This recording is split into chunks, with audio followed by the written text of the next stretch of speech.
When I first heard it was going to go on there, I was like, oh man, I don't know if this is going to be good or bad. It could go either way. Pretty respectable. It was the highest selling Chevelle by far on Bring a Trailer. Absolute elite status. The one and only Rodger Lee from Ironworks Speed Kustom. Ask people, how close have you ever come to running out of business? And, is it like every 3 weeks you're like, well, I don't know, this week's going to be a short week, I guess. Most guys, if you're doing quality work, never even get close. And it's interesting as you watch guys get further along in their careers, they're more concerned with the customer than they are the physical project. And I'm not saying resto mod cars for our industry. I'm saying resto mod cars in Singers, in Gunther Works. A lot of that stuff is becoming more popular than even hypercars. Because the hypercars are cool and they do ridiculously crazy things. But a Tesla Plaid is like the fastest thing, and you're like, it's kind of like driving an RC car. And there's no emotion. There's no emotion. There's no connection. There's no thump. And I just got to thinking, like, what am I trying to prove? That I can take this car that will never see the freeway to go drive it on this thing. So Josh is like, oh, I guess that thing does drive. Yeah, I don't know. Ain't no trailer queen. Ain't no trailer queen. Right. And you're like, but what does it really prove? Like, because that car's not built for that. Who's made more push the envelope choices when it comes to their fashion between the two of us? You look like a complete asshole. You're picking a black sweatshirt and black sweatpants as a pushing the envelope. What in else fashion? was when it was paired with black shoes and a black beanie? It was just going out. Like Going out it's to loungewear. Going out to rob a It's convenience loungewear. store? It's sweatpants. Dude, there was an uproar in the shop over that. I had to hear about it from at least 6 different people. Like I'm not even gonna go. Like the moon boots you came over to my house in the other day. They were Napoleon Dynamite boots. You're listening to another episode of Oil and Whiskey. This week, I think you're the first. Are you the first three-peat? I can't be the first three-peat. I think you're the first three-peat. Sure. Or Chris Jacobs might have been the first three-peat. I don't remember. But you're in rare company to be a three-peat. Absolute elite status. The one and only Rodger Lee from Ironworks Speed Kustom. I kind of feel bad for you guys if this is the Is it still custom with a K? It is custom with a K. Just was wondering. And I guess that's why they do it down in Bakersfield. And it's right? a business class, not a conference. It's conference sounds. Conference for what you're sounds charging, it should be a conference. It should be a conference. It should be, but then that would come with nice pants. Yeah, and the you would have to dress like what are they, quarter zip? Is that what the quarter zip with the vest? And it seems like it should be in a conference room at like the Hyatt Regency, Holiday Inn. Yeah. And business boot camp really doesn't sell. No, boot camp's a little scary. Yeah. I think there's be CrossFit involved, and there's got to be a word that we're missing that's in between class and conference. Extravaganza. Enlightenment. Intervention is probably best. Business intervention, because it's almost all the like the self-help stuff that they do. That they do the business for dummies. No, they always had like a cool name where it was like a like a jazz session or something like that, where you go out and learn, retreat. They use retreat a lot. Retreat's kind of mysterious. Like you have no idea what's going to happen. There's a certain allure about it. Like you don't know if that dude's a recovering drug addict and going to get straightened out, or maybe they're like learning some advanced CEO behind the scenes tactics. So think about it, dude. In Mahomet, Illinois. Going to Rodger's business retreat this weekend. Retreat, actually. No. A little culty. Yeah, a little culty. Yeah, with Rodger Koresh. Yeah, Rodger. Rodger sleepover? Yeah, no. That's we're digressing. It's boot camp. We start with the thing. If you're not a little pissed off at the end, we're not doing our job. That makes sense. We're going to get you a little closer. A little closer. Yeah, there we go. Now we're in the mic and not an echo. Well, Rodger, it's great to have you. We became good friends. We talk a lot about stuff, and this has been good to have you on as a recurring guest. And it's nice when you kind of get through the backstory, the niceties, and the standard. Now it's just like we're on here to bullshit. Yeah, it's fun. Talk about car stuff. Yeah, exactly. And we're such a long distance apart. We see each other in passing, or My guys tell me that some meatheads came by the booth and looked like the Roadster Shop guys. And they're like, and then I never saw you guys dude, again. you were busy. You're out signing autographs or something. We popped by a few times. We spent quite a bit of time, honestly, around your ranch wagon. Good grief. That is a badass car. Thank you. Dude, really dig that. I love the concept. The fucking T-Bird interior works so good. That whole concept works so good. Yes, it's very cool. For a great customer that I built. I think it's 6 cars now. Yeah, the Mustang we built a few years ago. He's got a slew of other cars that we've done. That one was just kind of always his direction. That one really is his style. We took it over from, what's the guy? The Fat Jack guy is who started it. And so they had some of the concept in there. We kind of went backwards on some things, but really kept the style. The colors, I wish we were that smart or whatever. We were going to do like a silver and a gray, and it looked cool with the red interior. And then we started trying to figure out the silver and gray, and I'm like, I'm just not seeing it. It's not the right vibe. And I went to go have sandwiches on Friday with my wife for lunch, and there was a Mini Cooper in front of me, and I'm like, oh, that cream color is really good. And black, you can't really argue with black. Timeless. Works good. And then the gold on the side was really, we had always planned to do something. It just wasn't supposed to be like that. And that was really tricky, the way it all came about with the colors. But, man, it really works. The Fairlanes had the gold trim on inside there, right? Didn't the Fairlane have like a box gold trim? So did those. Oh, did they? Yeah, they did. It was but it's a thin metal piece. Yeah, it's like an applique. You did it. Yeah, and we machined the trim, did all that. There's a lot of stuff we did to kind of close the gaps and just make that stuff fit better. Turned out amazing. It's one of those striking, great spot right there. Early in the morning, the sun was coming in, hit the car right. That one definitely grabs you and pulls you in.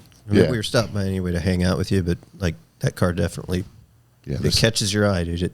It sits good. And it's got details. I think it kind of is reminiscent of that Fairway 55 I did a long time ago. The Orange 55. It kind of has that same bite to it. This one sits better though. Just kidding. No, the 55 was hammered. Yeah, it's just that same thing where it's different, but it's not different. Like I call them, it's a time capsule car. Like that one right there. You could have done this show, put it in a time capsule. Yeah. Go back in time, go forward in time, and it's still just like, holy shit, that's just as badass. Yeah. And I think most people don't even realize that the interiors, I mean, they know it's done to a high level, but I don't even think most people realize that it's custom. Which is cool because you sort of have to do a double take because it really does look like it belongs. Mm-hmm. Which means it's done right. The amount of times I've seen a 59 Impala cluster and dash swapped into something, it's like, dude, that's enough already. But it usually works better in everything but a 59 Impala. I mean, S10, absolutely. OBS. Yeah. Well, for sure. Camaro. Yeah. Right. I mean, it's nice to keep it in the era. Mazda B2200 pickup. It's probably been done. I know. It has been done. I'm going to show you. Was it your truck? No. I'm just, I know that. That sounds like Alabama. I live that life. Okay.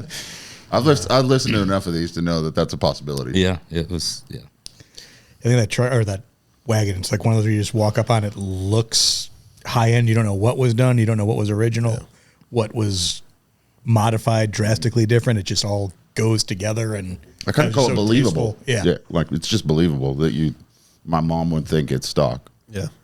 And you know what's cool too is you weren't there, right? Your guy was pretty cool. Well, your guy was there, but that helps. Me and Josh, we were able to enjoy and take in the whole thing. And I didn't need somebody to tell me that it was like that the wheelbase was moved a quarter inch or that this was here, this was here, this was here.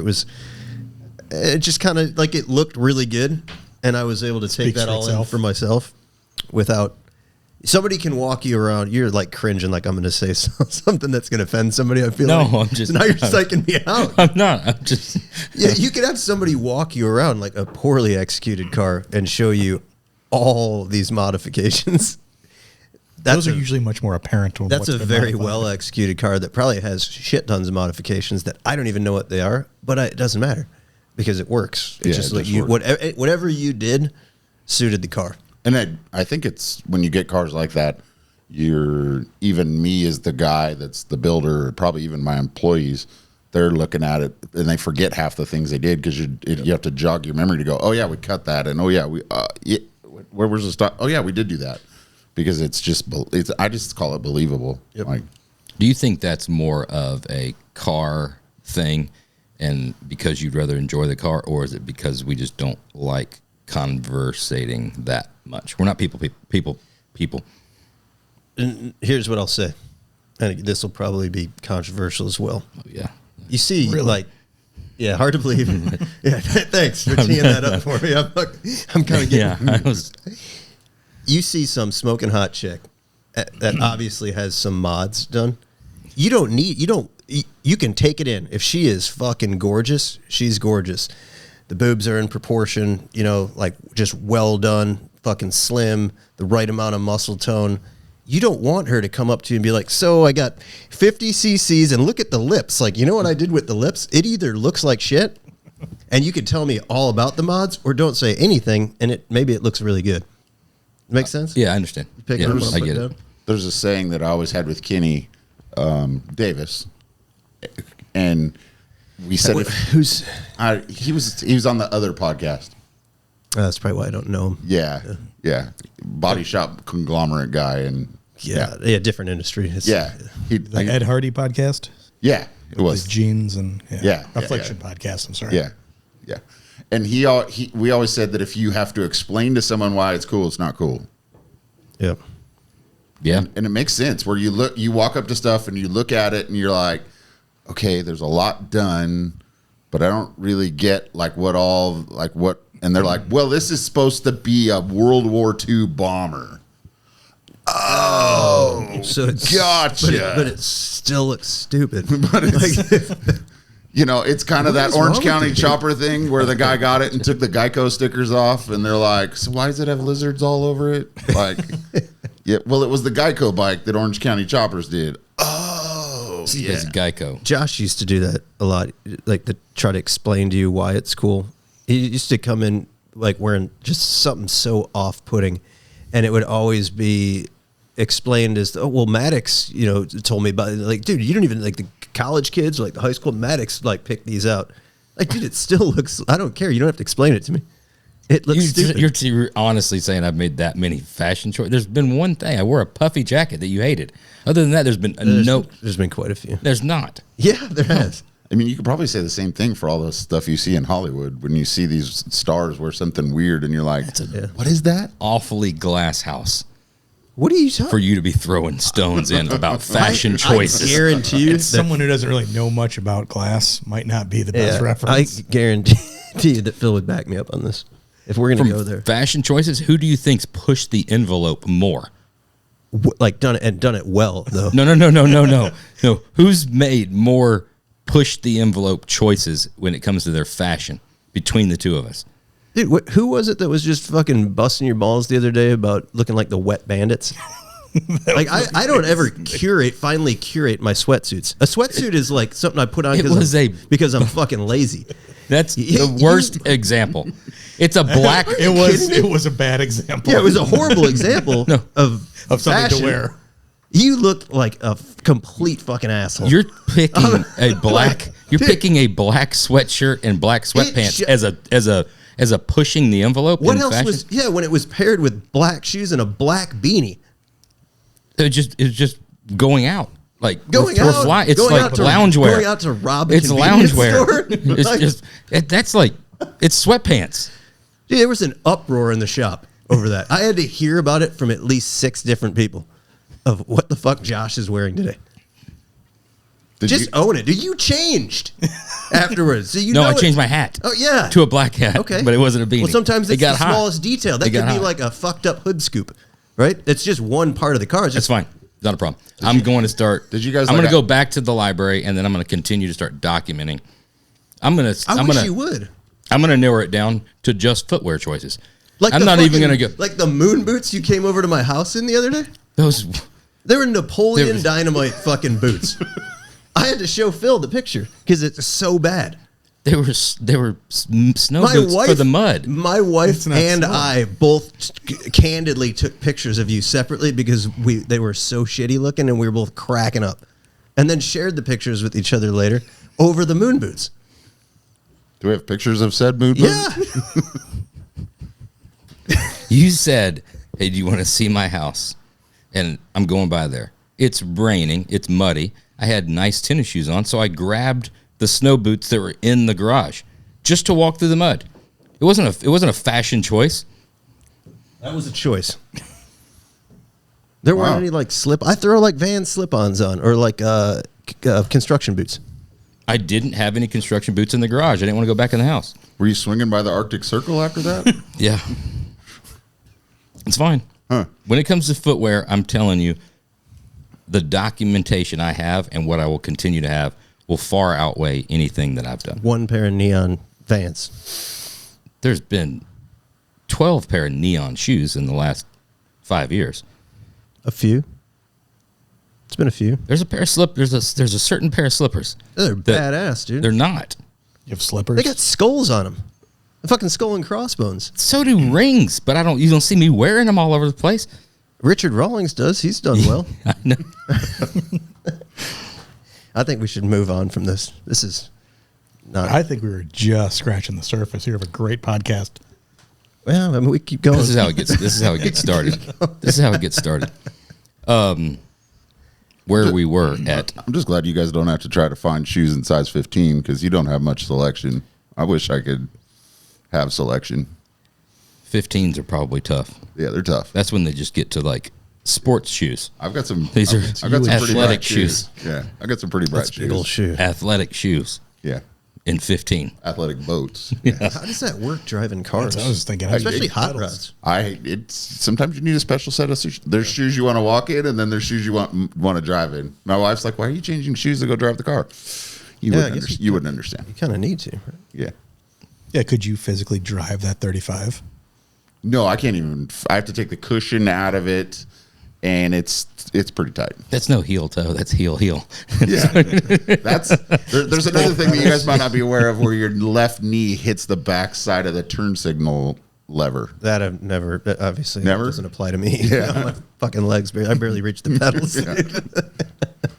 Yeah, I've had there's window crank when it's up, or when the window's down, you need it all the way up. There's different things like that happen when you're a big man. Overgrown. Big man. Yeah. But also probably came in handy of designing these new Chevelles of how people should sit and fit in them. Because you made them. That's a great segue. You made them comfortable for you. I made them selfishly comfortable. But what would he do in it? Was the seat go up that far? There's a lot of travel. There's a lot of travel.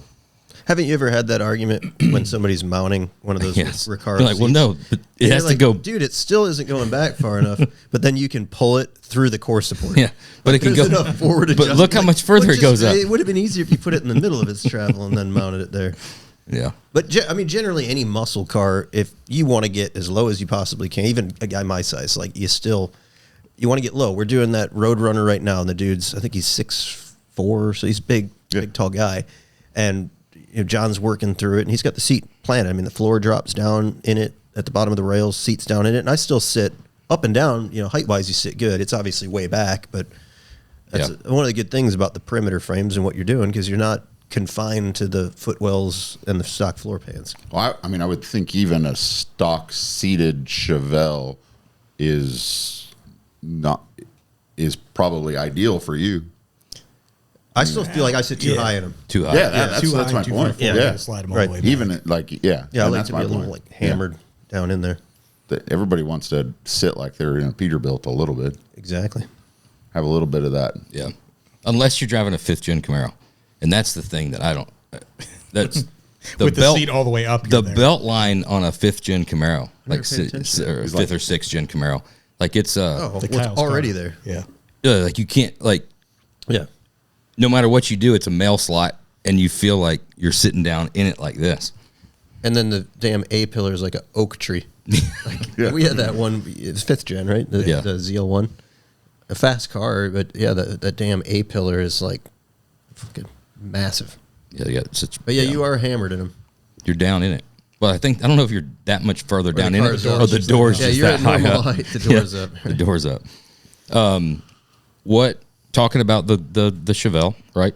We talked a little bit about it on the last time, but now it's going good. It's moving. It's coming along, and a lot of.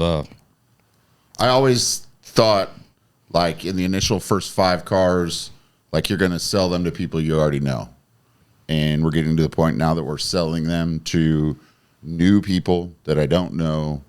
That, you know, the first couple I sold to people that I built other cars for, and so that just became another one in their collection. And so now we're selling them to that. The marketing's working. The positioning that I'm trying to show for the cars is really coming together. We had one sell a couple weeks ago on Bring a Trailer. Yeah, got some good. I mean, got some really good feedback on it. And it brought some good money. It wound up selling a few weeks, like 2 weeks later, for $450, which is probably 75% of build cost. Which I know from a financial thing that's stupid, but man, there's Riddler cars that bring $200,000, right? Like, and yeah, so pretty it was the highest selling Chevelle by far on Bring a Trailer. Which I was, when I first heard it was going to go on there, I was like, oh man, I don't know if this is going to be good or bad. It could go either way, and so.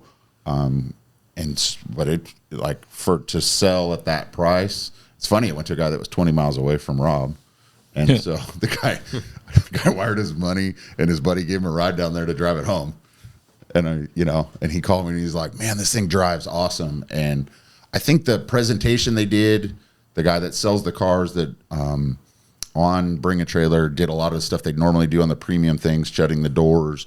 He does a video that was the functions, and then he had one where he drove the car.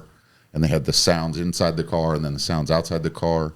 And I think that's what really sold it, because it has a lot of those, like we said, timeless things to it. Yep. It's just really, it's done to a high level. It sold through one of those pretty high-end dealerships. What was the name? Who had it? 1600 Veloce. Yeah. So I'd never heard of them before. I've been on, obviously, Bring a Trailer. They do a nice job. They did a really good job. That's, I think, sort of their business model is all pretty high-end stuff through Bring a Trailer, and it's all presented. There were a lot of people that commented in the comments that said they had to look at it because they'd never seen a muscle car in the premium listings. So I don't know if that's just the clout those guys had that made it that. I don't know what qualified it to do. I don't know if you maybe just pay money to make that happen, but I thought it worked out well. It's good they did, like you said, the videos and the sound, especially shutting the doors and driving inside, because that is a everybody's got that like stigma in their mind of what the doors sound like when they shut. Mm-hmm. On 99.5% of all muscle cars, regardless. Sound like there's 50 cents in change in the doors. And then Mopars have just a very distinct sound. Yeah, they've got it carries on after the fact. Like that's like a run on. That's like dieseling of the engine, but it's the shutting of the door. It's ting ting ting ting ting. That G bodies. You get a Chevelle pretty tight. Yeah. You have to springs, right? You have to redo the rollers, because I'm about ready to make my own plastic rollers, because when the window's down. No, the ones that ride in the tracks, because they only last about 2,000 or 3,000 miles, and because you're getting them from Dynacorn or whoever's making them, and they're just garbage. Yeah, they wear. They wouldn't cost as much to make out of a better material, and so we've been trying another one that's a dual track power window thing, and it's better.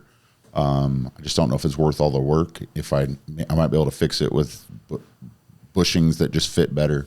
And so we're kind of at that point where we're going through that, and I think the epiphany for me has been trying to really figure out, if a guy has a Porsche sitting in his garage and he has a muscle car, like what is the deciding factor that makes you're like, I just want to go drive something. Yep. What is it that you want to do? And the OG black Chevelle is what we call it, the one that I built a long time ago.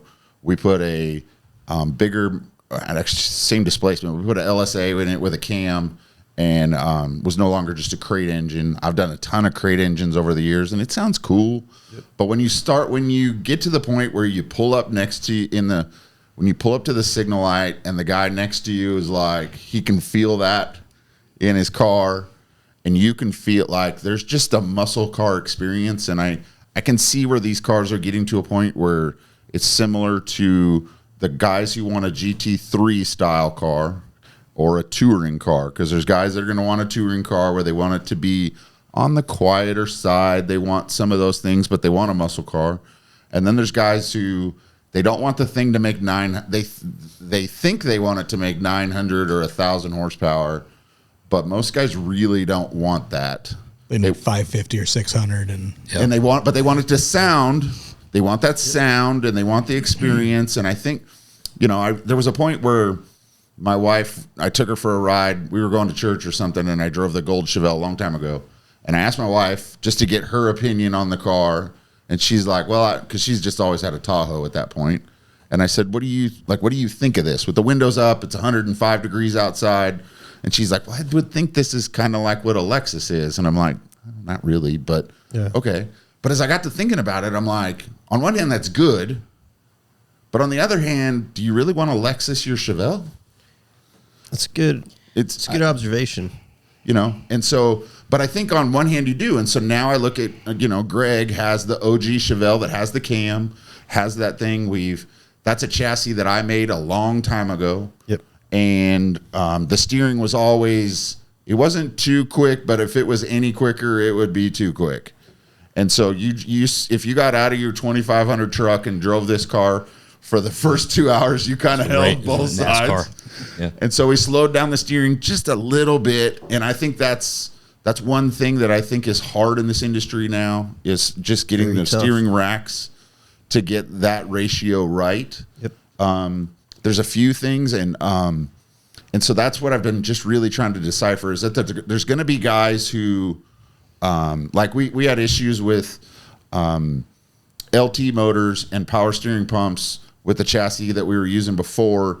At slow speed, the steering was just notchy at a super slow idle, and it was really big in a direct injected, not cammed crate motor, because they idle at like 600, and with an automatic transmission, you can drive around the parking lot at 600 RPMs. Mm-hmm. A manual transmission car, you're kind of modulating the throttle and doing those things, so you didn't really experience it as much. And so we kind of dealt with some of those things, and we put a pump on it, and it works well. We got it where it was better on the bottom, but it would also lessen the feel at high speed. It starts getting floaty. Starts to get floaty, and overspinning the pump. You overspin the pump, then you can orifice it down and do stuff like that. But it still is. It's just not as like the heavy feeling of those cars when the steering at slow speed was not ideal. Mm-hmm. But at 90 on the freeway, you're like, oh, this is great. Yeah, I mean, essentially, we've tinkered with that a lot, and we're the three of us. I think we're all pretty in tune with it. We've all driven, hundreds of cars. You almost want manual steering at speed, mm-hmm. and you want Lexus steering in the parking lot. Mm-hmm. And it's so difficult to accomplish because the pumps just aren't designed to do that. Mm-hmm. And to your point, like it used to be like if you can get a big block Chevy to idle at 800 RPMs and just be thumping, like that was badass. Nothing else mattered. Yeah, nothing else mattered. Nowadays, to your point, 520 you can get RPMs. These mild LS motors, even some of these supercharged motors to idle at such a low RPM that you're not spinning the pump. And then you're looking at like there's different geometry, different ratios of different people's serpentine drives. Some guys pay a lot of attention to it. Some guys, it's just like old suspension theory that you just put A-arms in there or 4-link bars. And that's what they're doing. They're just putting pulleys in there. And they're not cognizant at all of the speed at which the crank is spinning the power steering pump and what it's spinning at high RPM, what it's spinning at low RPM, and it's a fucking struggle for sure. The problem, my 2 cents to throw in is it's interesting to have these discussions now, and we all people have had this. It's when you're looking at doing like your recipe in a volume, right? Whatever volume that is, at volume, right? Where it's going to be, this is the thing we build in repetition. You've got colors, you've got some, motor choices, stuff like that. Then you start having these discussions and thinking about this stuff, not on what you want the car to feel like when you're looking at trying to quantify your customer. It's just like what the OEs do, right? When you're doing custom vehicles, the guy that comes in and says, hey, I've got, 7, Ferrari challenge cars, and I'm not looking for that. I want a muscle car, right? I want roll-up windows. I want all that stuff. You can kind of understand what that guy's frame of reference is and build him something that he's going to like. And that's going to be a custom car to him. Like, take Porsche, for example. You got, a GT3 Touring, which is less racy and less hardcore. You've got a, you know, full-blown GT3 RS that's a way different driving experience than a regular 911 or something. It's still volume, but even in the volume they do, they can't make the one car that fits everybody's boxes because the driving experiences are so subjective. Handling is one thing, but the brake feel. How many times on either end of the spectrum have people been all over the place on brake feel of like, ooh, that's too touchy. Yeah. All the way to, I can't stop the car. I'm going to have to put, like, it's a great manual brake setup, but in their mind, they can't. Steering's the same way. Sometimes with that, the simple answer is like, dude, you got to go do some leg curls. You got to get to the fucking gym because but if you're building a car for an older guy, right. or if the guy test driving your car is 6'6" and 280 pounds, right? He's like, what are you talking about? This pedal's easy to push. Yeah. But that's where I'm going. Like, it's when you start looking at that, because we did this a lot on the Legends truck, you know, right? When you start thinking about the fine line of, they want the truck because it's an old truck, right? But their frame of reference, especially at some of these guys' age, there's some of them that didn't drive the square body on a daily basis.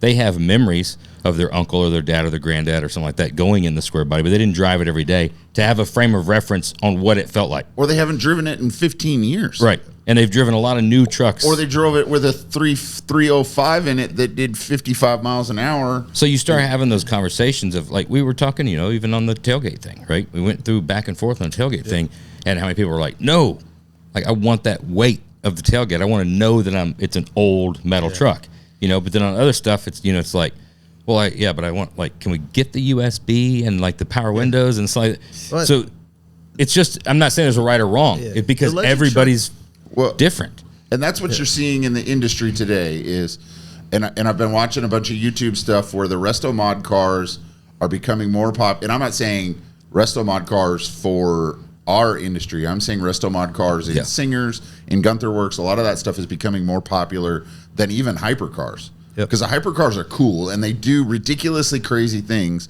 but a Tesla Plaid is like the fastest thing, and you're like, it's kind of like driving an RC car. And there's no emotion. There's no emotion. There's no connection. There's no thump. There's no.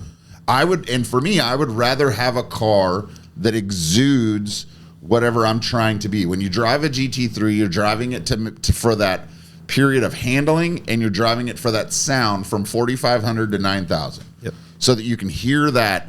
I mean, when I've driven them, they bounce off the rev limiter, like, because you just can't get enough of that to do it. And I don't think you're going to drive a muscle car the same way, but I think there's an element to that you want the muscle car to drive well, but nowadays everything drives good. You want to just get to the Legends truck, but while I'm thinking about it, for a little bit of a mind fuck, those people that you're talking about that's coming from, you know, even from Koenigsegg or Pagani, Ferrari, whatever these stuff, and then they keep going to the next thing that their neighbor, their golf buddy, their whatever can't have. So they're going to lower volume. I'm going to find something that you can't get because you either got to wait in line or they don't build enough of them or whatever. And the people that are coming to this industry is focused on, like, can we build more of these in volume? Like, well, and the you know what I'm saying? It's the exact opposite. And the mileage doesn't matter. Right. Like, because benefit in this. I think you could take Rob's car that was on bring and trailer, and you could do proven. Then you could put a motor. You could blow up the motor and put another one in, and I don't think it changes the value. But it was a funny, like, thinking of, you have people in the Bronco industry, a lot of our great customers, a lot of our great friends. I mean, there's a lot of people are doing their niches in a larger volume of production than what traditionally just hot rod builders have been. And I'm even hearing that you've got guys that are like, well, man, so anybody could just order this Bronco in this color and they could replicate this? Like, well, no, I wanted to come something like nobody else could have. So what can we do that's custom? So it's changing the thought process already. It's going back to the shit we used to do anyway. They're like, all right, well, or we can change. We don't normally do this motor, but, like, if you want something different, we'll do this motor, then, like, we'll change the chassis to do this, because that's what they're chasing, is the thing that nobody, no matter how much money they have, they cannot replicate. It's the only reason they're doing this shit in the first place anyway. But I've looked at a lot of those cars as kind of a gateway drug, because they attract a different guy. The guys that the guys that are into that. Like I've had a couple guys that are comparing me to. There was a guy not too long ago comparing me to Revology, and they do the Mustangs and stuff like that. And he's like, "Well, what's the difference?" And I'm like, you could do those same parts. You could do this and that. I'm like, if you don't really care about the details under the hood, because I'm gonna build a car that's a little bit more detailed. You know, I'm gonna guess honestly, they probably have a better shock package than I would have out of the gate because they built so many. And so they're gonna. Could I get it there? Yeah, we totally can. But they do that Mustang every day. I go and so the way they attract it, the way they put in the short lead times, the way that they do a lot of that stuff appeals to guys that are outside of our circle. And I think that's a great thing that they're doing it. And I feel like there's going to be a guy later on that's like, well, I live here and there's 6 of those Broncos that we see and they're all just a different color. And you know, or it's a different driving experience. I think if you go get in your Bronco, it's going to be a different vibe than you are in your Chevelle. But I think it should be, you know, and that was sort of my point, what I wanted to get into when you brought up the Lexus deal. Like you don't want to make everything a Lexus. There's a time and a place for it, and it's the right vehicle. I was using the Legend truck as an example because that's a vehicle we designed to legitimately be driven every day, and I do. And what we've done with that, you want that as close to Lexus drivability and ride quality wrapped up in an old pickup truck, and it's got some power and it's got the sound. You know, but if you drove it and there was not any wind noise, if you drove it and it was it's a square all these things, just like, go buy a Toyota Tundra. But that's what I'm saying is like there's a point where you don't want like, and I'm not saying you want it noisy with wind noise, but there's a point if it's just dead quiet. I guess my point is like that. What we all do, and like your Chevelles, they're fucking badass. The reality of somebody purchasing that to be like, this is my car that I'm going. This is my mode of transportation. It's not realistic. You know, it's not gonna happen. Whereas those pickup trucks, I do use it as just straight transportation, and it's like I'll jump in it and drive up like to Michigan. Trust me, as cool as it is to have an old car, the fucking wind noise is not that cool, right? It's not great, and you can only get it so good. You know, you're pushing a box through the air, but those I've found enjoyment, and I think the customers have. We've all done road trips. We just did the road tour over the summer, had 4 or 5 of them on there, and it doesn't wear you out. That's what happens. Like in a car that lacks those things, you sort of get worn out, you get tired, you get fatigued, you want to get out of the car. That you can get in like one of those Blazers, and dude, you could drive it from here to California, and obviously it's 30 hours of driving, you're going to get a little worn out, but the car is not going to fatigue you. Whereas Danny was the same way with when we were on a road tour. He was driving. Some of my guys just swapped cars around amongst them. And there was a point where we left Salt Lake City, and he's like, "Hey, about dark, I think I'm done. I can't see good. I don't want to do all that." And so we went from Salt Lake down. Sun was setting right as we got into Las Vegas, and you couldn't pull him out of the car. Yeah. And he's just like, "No, this is fun." And he's a Ford guy. Like they still tease him about driving the Chevy, and I think you enjoyed that too much, and just all that stuff. And you're right. You want to make it where it's not wearing you out. You can drive a long time in it. But once again, I think all those cars, and that's going back to like Greg with the 2 cars. His Goldie car that is in that, I think, is still a road tour car. Yep. The OG car is not a road tour car. It's been on 3 road tours, but now that it's got a little bit more lump, it's got some stuff there's just stuff like that makes it. And I was honestly worried that when I delivered it was going to be too much, because we swapped the motor, put the new one in, and now there's like 20 new rattles in this car because it sounds like fire. Yeah. And I'm like, oh. And so we worked through all that and I put a bunch of effort into the tuning to get it as absolutely perfectly drivable as it could be for being as healthy as it was. And I delivered it to him thinking I may wind up doing a cam swap on this thing. And about 3 months later, he's like, I still think the OG is still my favorite. And I'm like, wow, that's awesome. But that's because it provides a different experience. Like I've wondered this. like you look at Carrera GTs. The buddy of mine works at the Porsche dealership. Yep. Clutch swap on a Carrera GT is $75,000. That's for the whole clutch and everything. It's not, that's actually not that bad. So, but does that thing drive better than a GT3 RS? Because those things are going for like $3 million now. My Carrera GT is a little rough. I feel like, but you're trying to quantify like the reason that there is so many massive, global manufacturers of automobiles. Is because there is never been not one. The one size fits all. That's it why just can't be. That's why there's even collections. Even in our side, even in what we do, you can't. Can't. I think it's why it's so important. Everything is important in whatever all of us are doing. It's so important to ask those qualifying questions at the beginning of to make that car the right one for that guy. What is the dream? I use my example is like, what is at night when you've been thinking about making this purchase? What is the dream that you're going to fulfill with this vehicle? So we'll leave the center console out. Got it. Okay. It's a column shift. There's and that what's the when you get this thing, what's the first thing that you're going to go do, right? And those answers wildly vary.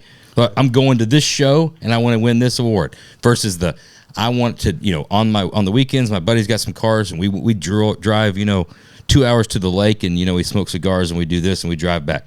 Others like, I'm going to travel. I'm retiring next year, and me and my wife are going to travel the country. We're going to see all 49 states, blah, blah, blah, whatever it is. Or I'm wanting a weekend warrior. I want a canyon carver. I want an autocross on the weekends. All those answers make the vehicle build because there is nobody that can build the thing. But what to do all the stuff? Because there's 14 models of the Porsches in the 911. So is the Carrera GT basically a GT3 RS? I don't know. What I'm trying to say is is that driving experience 6 times better than this other one because of the price? No, it probably has it probably it's provides 6 times. sound. It's 6 times more rare and less people have them, so it brings that money. It provides more sound. It does those. There's a sound that comes to it. Obviously, the clutch is different or comes apart differently. It's like a Formula One car basically. But my question is in those what can you there's only so many ways, you can only dial it in so far. Shocks make a huge difference. Yep. A lot of those, and you're never going to make a Chevelle handle like a Porsche. You're never going to because the weight is different. You're dealing with a fat girl that's, heavy and this and that. You're taking other cars. But there's just so many different things of the torque that comes in differently. Does this car make torque on the bottom? Does it make torque on the top? Does it not have torque? Does it just a high winding thing? There's all those driving experiences, and that's the interesting But that's part. that's comparisons is what is. It is. Forget the Chevelle. Okay, you're not going to make a Chevelle handle like a Porsche. Neither can fucking Audi or Lamborghini or any of that because it's not. A Porsche is going to handle like a Porsche because of what it is. Yep. If anybody could have already copied that, I promise you they got the money. All these manufacturers could, they just can't, right? So those things exist the way. Look at even simplify it into offer. Look at Ford Bronco and a Wrangler. For utilitarian purposes, to get the job done and pull the top off and pull the doors off, those are like apples and apples. They both do the exact same thing. But there's people that are diehard Jeep that drive a Bronco that don't like it. There's people that are diehard Ford. They're like, you'd never be caught dead. But for what it does, it's like, they both get you to work and they could go to the beach and they could go to the thing, but they scratch that itch completely different for those enthusiasts than they do the other enthusiasts. The underlying sort of answer to this, in my opinion, is that all of us been at this a long time, and the important thing is that we're all cognizant of it, because there's a shit ton of people that would never have this conversation. They're just going to build a car. They're worried about and because it put all the wrong stuff in the wrong car. They're not even thinking the way we're thinking. But they're just focused on the trophy because that's a portion of it. And sometimes it's a horsepower number. Yeah, it makes this, even though it really doesn't. But and then to Josh's point, there's so many vehicles out, and that's why there's so many manufacturers.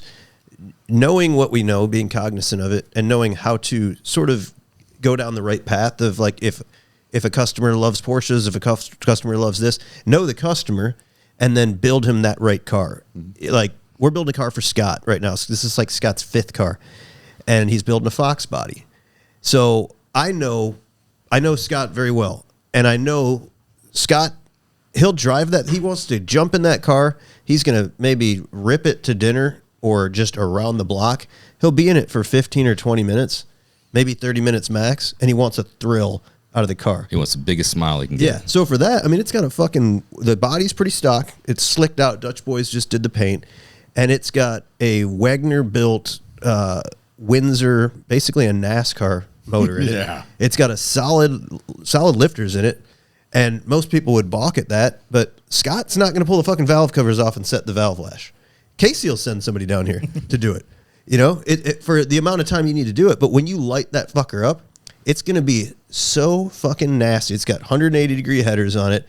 The car is going to be, interior-wise, very civilized, basically a stock car. It's on the Fox body chassis, but that's something, it's like, just get in it, have an absolute blast for a short period of time, and then park it. You know, you're not going to take that car cross-country. You could. It'll do it. But that's probably not the car for that. There's other cars for it, but that's the thrill in that because, like, dude, it's a Fox body. You know, are you going to put like a mild 302 in it? And at that point, it's like, why even go through the trouble? Some of those cars you can throw a Vortex supercharger on a stock one. Right. And that's where I think the industry is really going to, of these cars now that don't just drive out of the trailer and drive to the winner's circle or, you know, I mean, there was a show I was at not too long ago, and Troy Light made the comment to me that he had said he was amazed how many cars couldn't even drive out to the parking lot to get hauled home. The tow truck had to go in and get them out of the show to drive them home. And he's like, seriously? And he's like, that's embarrassing. I'm like, yeah.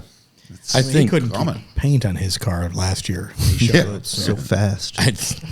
I think, Jeremy, like you were saying, though, I think we've been talking about this for a while. The industry is going that way. And I think for so long, the majority of people weren't focused on that. Most of everybody wasn't. I mean, hell, there was a time we were not focused on things like we should have been, or, you know, the industry kind of pushes itself and the parts are evolved. Like, 100%. parts weren't there to make the cars drive. Correct. Then they are. You got to get a couple under your belt to realize what you're doing wrong, what you want. Then a couple more to refine it. Yeah, it's the industry has evolved at a rapid pace and continues to evolve at rapid pace. Still, I don't think they're even in what we're talking about now. Back to there's not a one size fits all answer.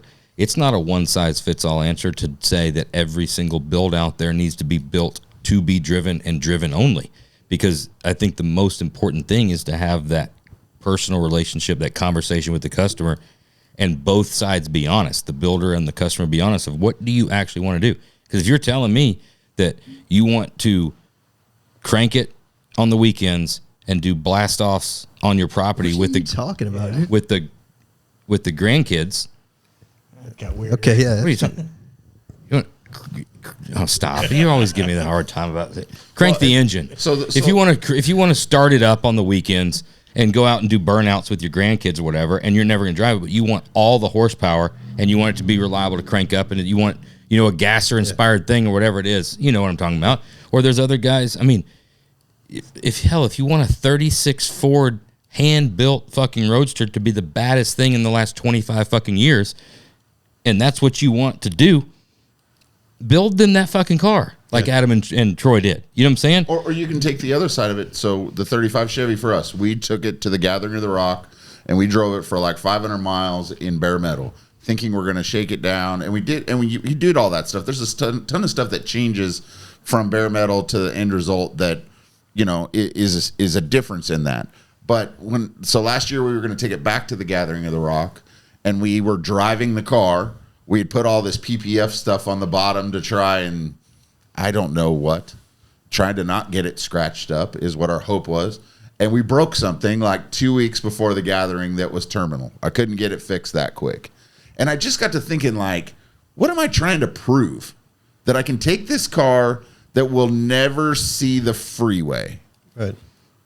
To go drive it on this thing, so Josh is like, well, I guess that thing does drive. Yeah, I don't know. Ain't no trailer queen. Ain't no trailer queen. Right. And you're like, but what does it really prove? Like, because that car's not built for that. That car's really built. That car's, as I call, like a process car. A guy builds that because he's involved in the process and picking all these things, going through all that, and then you go out and you hope that other people like it. Yep. And so you go through that relationship and get to the end, and I'm like, so do I need to prove to people that we drive cars? I don't think so. That's a good point, man. Yeah, like there's cars that are going to serve different purposes. It's just when people advertise it for that, to say, you know, oh, I'm going to build you this car that wins all this stuff, and the guy's like, well, I just want to drive it on the weekend, and then it doesn't drive at all. But that, again, like you said, that came down to, like, you wanted to prove that you could build a car this nice and prove to all the other builders that it could drive. The customer would have never came and been like, hey, not only we got to do this, but like he's got to go to the rock and you got to show me that it's going to drive. He didn't care. Well, he did because he wanted to. But he wanted to experience the rock. He didn't want to prove to anybody that it drove. Or did he? Kind of, because he doesn't want to be the. Oh, you shouldn't have broke it then. I don't know what to tell you. but that's my point, is you don't break it unless you drive it. Yeah. Yep. Had we have left it, you know, that's what I tell Troy all the time to use for his mirrors. Tell people the mirrors don't matter if you don't drive the car. Yeah, you don't fucking need them. Right. None of that matters. As cool as they are, most of the time a car looks a little better without mirrors. Yeah. Right. So like you're putting them better without windshield wipers. Like you don't even you can just put a power glide in it if you're not going to drive it. You don't need to put air conditioning in it. You don't. There's so many things that don't matter if you're not going to drive it. Right. And so it's a very interesting conversation, and I will say, having talked to you a lot. I mean, we chat all the time, and knowing the way you've executed the Chevelles and what goes into them, I think you've got the perfect recipe there. Like, I think you're checking all the boxes for what a Chevelle should do. You're fixing all the things that are wrong with it and making it to where I know the way the chassis is configured. I know the way you're building the cars. It's not like getting in a Tesla. Nothing like that. Like, it's going to be a fun, sporty. It's a sports car, muscle car. It's a touring car. It's a touring car. You've checked a lot of the boxes to make. You've built that car the way it should be built. And I think we're actually going to start building them where we're going to go back to an LS motor that is naturally aspirated to get the sound without making it. Because you put a blower on these things with a cam where it sounds good, it's gnarly. It's fast. I mean, you're making 850, 900. It's gnarly, and it'll scare you. Like, there's a lot of guys who think they want that until they. That changes the driving experience too. When you're driving around puckered up all the time and you're worried about a thing, you know. Well, we did change the invoice quite a bit too. It does. We did that Chevelle not too long ago for Rodger Holder, who's a big, well-known drag racer guy that races all these 5,000 horsepower cars all the time, and he's like, we had a problem with the transmission, and he's like, I don't care, we're not going to detune the shift to do it. I don't want to change the driving experience. We will figure out a way to do this. You know, the thing's like 1,300 horsepower, and it's in 450 miles. He's almost through a set of tires, but he's like, it's incredible. It just goes straight and just works. Missile. But that's what he wants, and I'm like, I don't even like. For one, I don't want to drive it because he's had it for 45 years and don't want to be the guy to wreck it. But you know, he came in and did all the test driving and all that stuff on the car because that's what he wants. Yeah, and he wants the car that scares him a little. But it's cool to see him text you a video where he's driving it in 105 degrees, still with the windows down, because that's another thing I think comes with the differentiation in those two cars. The GT3 car there's just something about rolling your windows down in your muscle car. Yep. And then their touring car would be the guy who still puts the windows up because he wants to be comfortable like this. What's the type of guy that has the top down and the windows up? Oh. Well, you see those guys? The quarter windows were stuck up go. on my LeBaron back in the day, so you couldn't roll those down. I was going to say, you got to go all four windows down if you're going down. Nothing worse than I know convertible with the fucking windows up. Quarter windows up on any.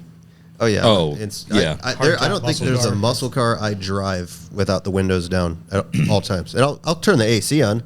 But fucking Camaro Mustang's easy. A 70 Chevelle with roll-ups. That passenger rear quarter is done. That's a red light. Oh yeah, that thing pops out. Damn it. Yeah, we've all been there. The Camaro's near enough you can lean over. Yeah, Camaro you can get it behind. Yeah, catch that one. Uh-huh. And so I just think there's a bunch of stuff I've been processing for what really is a muscle car. What is the, and there's probably a muscle car for two different people. Well, how many muscle cars were there built, and different types and different wheelbases? They all sucked. I understand that, but those muscle cars were built for different. People get pissed when I say that, but I don't disagree. They're by today's standards. The Chevelle's a perfect GT car. That's a perfect Grand Touring car. That's the perfect. Because it's got weight, wheelbase. It's got weight and wheelbase because it's not as big as an Impala and it's not as small as a Camaro, and it's right there. It's just like what Mercedes would build. You know, it's not a race car, and it's not an S class. It's a good car to build and a good thing. But like there's so many different ones with so many different engines. They couldn't figure it out. Nobody's been able to figure it out. There's not in one time have we ever gotten close to saying, you know what? Everybody's happy with one car and one car manufacturer. Right. On the engine choice, though, you can usually pretty much cover your bases with the two options. 725 horsepower LS7 with a cam. That's what you're doing. It's an NALS that's rowdy. That's where that has it's at. the muscle car sound. That's my preference. Like it can't beat that. The Trans Am we're doing, it's a 675, 700 horse NA LS7, and kept the cubic inches small. Made it spin some RPM, and they sound nasty. And it sounds fucking wicked. Mm-hmm. But I still like a LT4 or Whipple charged LS. The supercharged option always has its place because the LT4 is so civilized. It's the same horsepower as that package, a little less, but that thing will sit there idle. It's more the touring car. It's a touring car with some power. So, right. What was the first motor that was in the orange and white C10? Race truck. Oh, that thing was wicked. That was a tall deck RHS block. It's like 500 inch. Yeah, it's one of the best and then sounding fucking motors. Like a clutch, fucking 6-inch billet clutch. That thing was awesome. You had to sidestep it at 4,000 RPMs to get it. That needs to be replicated because that was. Yeah. We did a 56 Chevy that the guy. It was a huge cubic inch thing, like a 540 big block in it or something. It sounded ridiculous. But at 2,300 RPMs down the highway, it's all loading up. No, it's loping down the road because it doesn't start making power till. But it sounded phenomenal. So that car right behind you is still one of my favorites. The 454 LSX in it, Texas Speed. It was like a 650, 675 horse. You could cruise it. It had big block sound. Shit ton of power. Anytime you wanted in first or second gear, you could blow the tires off of it. Fast enough to beat a Hellcat. Yeah. Oh, did we? Yeah, we did that on the road tour. On the interstate. Yeah.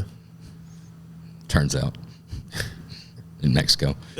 So is there any new car stuff that, obviously Lambos and all that stuff is cool, but is there cars that nowadays that you think are intriguing? Like, because I feel like we're in this spot nowadays where, like I was saying, that the resto mod stuff is coming back, where I think cars have gotten too far.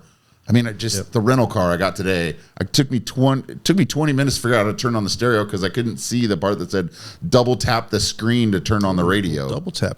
Double tap this, and I'm just like, seriously, like I'm looking for knobs and. New car shit's weird because what the loudest group is the smallest purchasing group. So the loudest group, everybody that hollers is. Bring them back the manuals. We're done with push button. We want actual tactile knobs. Everybody's, that loudest group is the one that is moving back towards like what we're building on a daily basis. But that loudest group ain't the purchasing decision. The biggest purchasing group, just a asexual rounded box. I don't care if you call it a car, a crossover, an SUV. It's 4 doors, third row. Doesn't have to have a logo on it. Just some mute color that will have big enough cup holders in the back, and I can put my back. That's the biggest. But that's people. That's not car people. But that's new car. That's what everybody's focused on because everybody's going to that. Yeah. Everybody. The one you're missing is my wife's Stanley, camp, though. Huh? Putting the Stanley in? No, I'm thinking to actually build the Canyonero from The Simpsons, the biggest fucking SUV that you can possibly get. 62 people in it. Yeah, like fuck a third or row. Also 4 people. Depends. I think it needs to be like the CTA Chicago Flex buses. Fourth or fifth row. Right. Never use it, but it's there to use it if you need it. Remember that Centurion back in the day. That kind of had it right. It was the conversions. The 6-door excursion. Yeah, they'd take. Oh, They do all sorts of weird stuff, like make a crew cab, I think, into like a 4-door Suburban type thing. But yeah, where you just can put you can buy the whole grocery store and put it in it. I think, new car stuff, the only thing it's always continuing to impress everybody is just the amount of power that they're able to build in, engine stuff. As far as...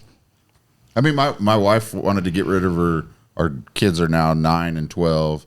She wanted to get rid of the Yukon because she said it was too big, and she wanted something that was a manual transmission. And so, of course, cool. I go to YouTube, and I look around, and I'm like, well, really, you're probably in a Honda or an Acura. Yeah. And so we go down, and I'm like, I show her the Honda that's got a giant wing on it and all this, and I'm like, I'm not sure I'm seeing you that with the... She's like, oh, the red interior? Yeah, no, that's not happening. And so we go, and she's like, because she just wanted a manual. She doesn't want the horsepower. And so she wanted the 200 horsepower Honda that was a manual. And of course, they had to find it in Siberia because they're not around. And I'm like, I just don't know if I can be the guy that if I ever have to drive this thing, that I'm like, okay. And so we got the Type S. It's like 10 grand more, whatever. But you drive that. And I haven't driven a front wheel drive car in 30 years from the car my mom had when I was 16 or 17 or something. And it's a good driving car. It makes 320 horsepower. And it's I don't want any of that, but it's kind of has sparked my interest of what is it with the all-wheel drive stuff. There's a lot of that stuff from the Ford Focuses and the Subarus. It's kind of interesting of just all the stuff that's available with today. The all-wheel drive's always intrigued me from the launch, and then that's it. Yeah, once you try to go around a corner. Yeah, Phil had the RS6 Avant, is that what they call it? Yeah, I had an Audi RS6 wagon. Oh, thought it was cool. The ultimate do everything car. Gay. And really? Those things look super cool. It's the best looking car I think that's ever been built. But when you're expecting it to be a sports car that you can throw all the kids' baseball gear in the back and have room for 4, it's fast in a straight line. Yeah, real fast in a straight line. But you could brake torque it, take your hands off the steering wheel, sidestep the brake, and do 0 to 60 in 3 point whatever. And fast as shit, but the car's doing everything. You're not doing anything. Yeah. No drama, no... Yeah, you couldn't break the tires loose. You couldn't get it to slide. You couldn't get it to do anything stupid and fun. Hindsight, if I was a normal person, it'd probably be an incredible car. But after driving all this stuff, you're fast. It's, again, to me, it goes back to being in tune with all these cars and the thing. Audis have always driven me nuts, the steering feel. I like Porsche, BMW, the steering feel's amazing. Audis, my wife's had a couple of the SUVs. It's like driving a sailboat. You just, you could just spin the wheel.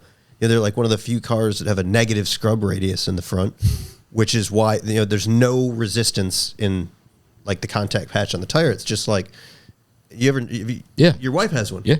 What, do you notice it? Yeah. It's the easiest thing that you can move. Now, she likes that. Some people do, yeah. But in your car, I couldn't stand that. I get out of the Raptor and I can't drive. Settings and put it in the sport firm mode. Yeah, made it tolerable, but that goes. Then that's a whole nother tangent about driving your wife's vehicle. If you drive, you can't reach the steering wheel in your wife's car. Yeah, you gotta curl up. But no, if you are used to driving your own personal daily driver, 150 times in a row. And then you jump in whatever theirs is, for a family thing, whatever.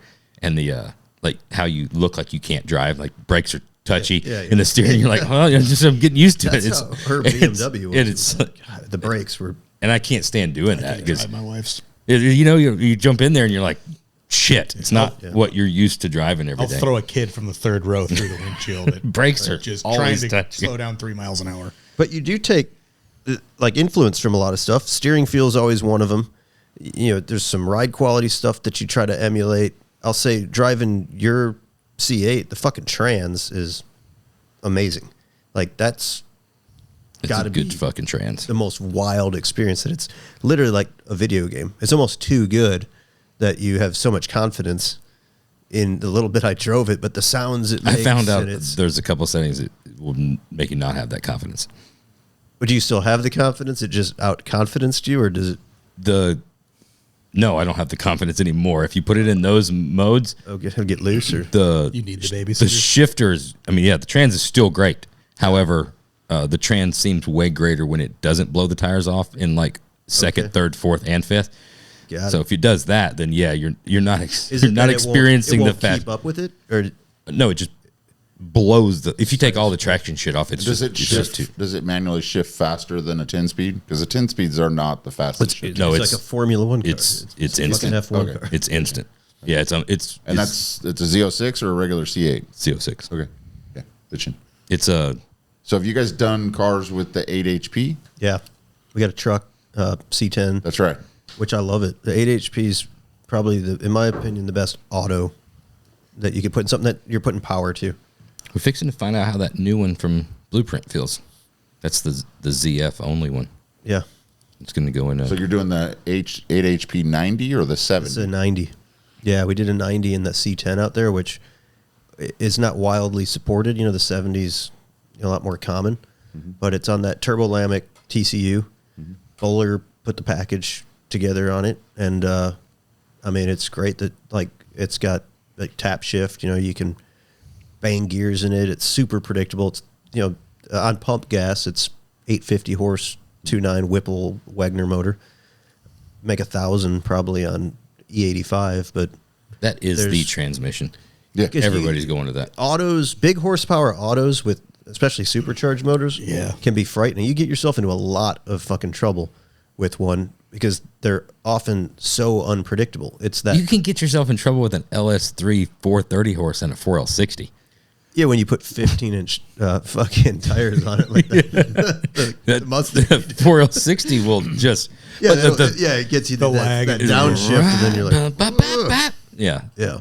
It's only 4-speed that's got 7 gears because of the downshifts and But the predictability of it, like you dip into the throttle. I mean, assuming the trans tune's dialed in, but you dip into the throttle and it's just dropping a gear, and the RPM's right. It feels more like a manual because the RPM's right where you want it.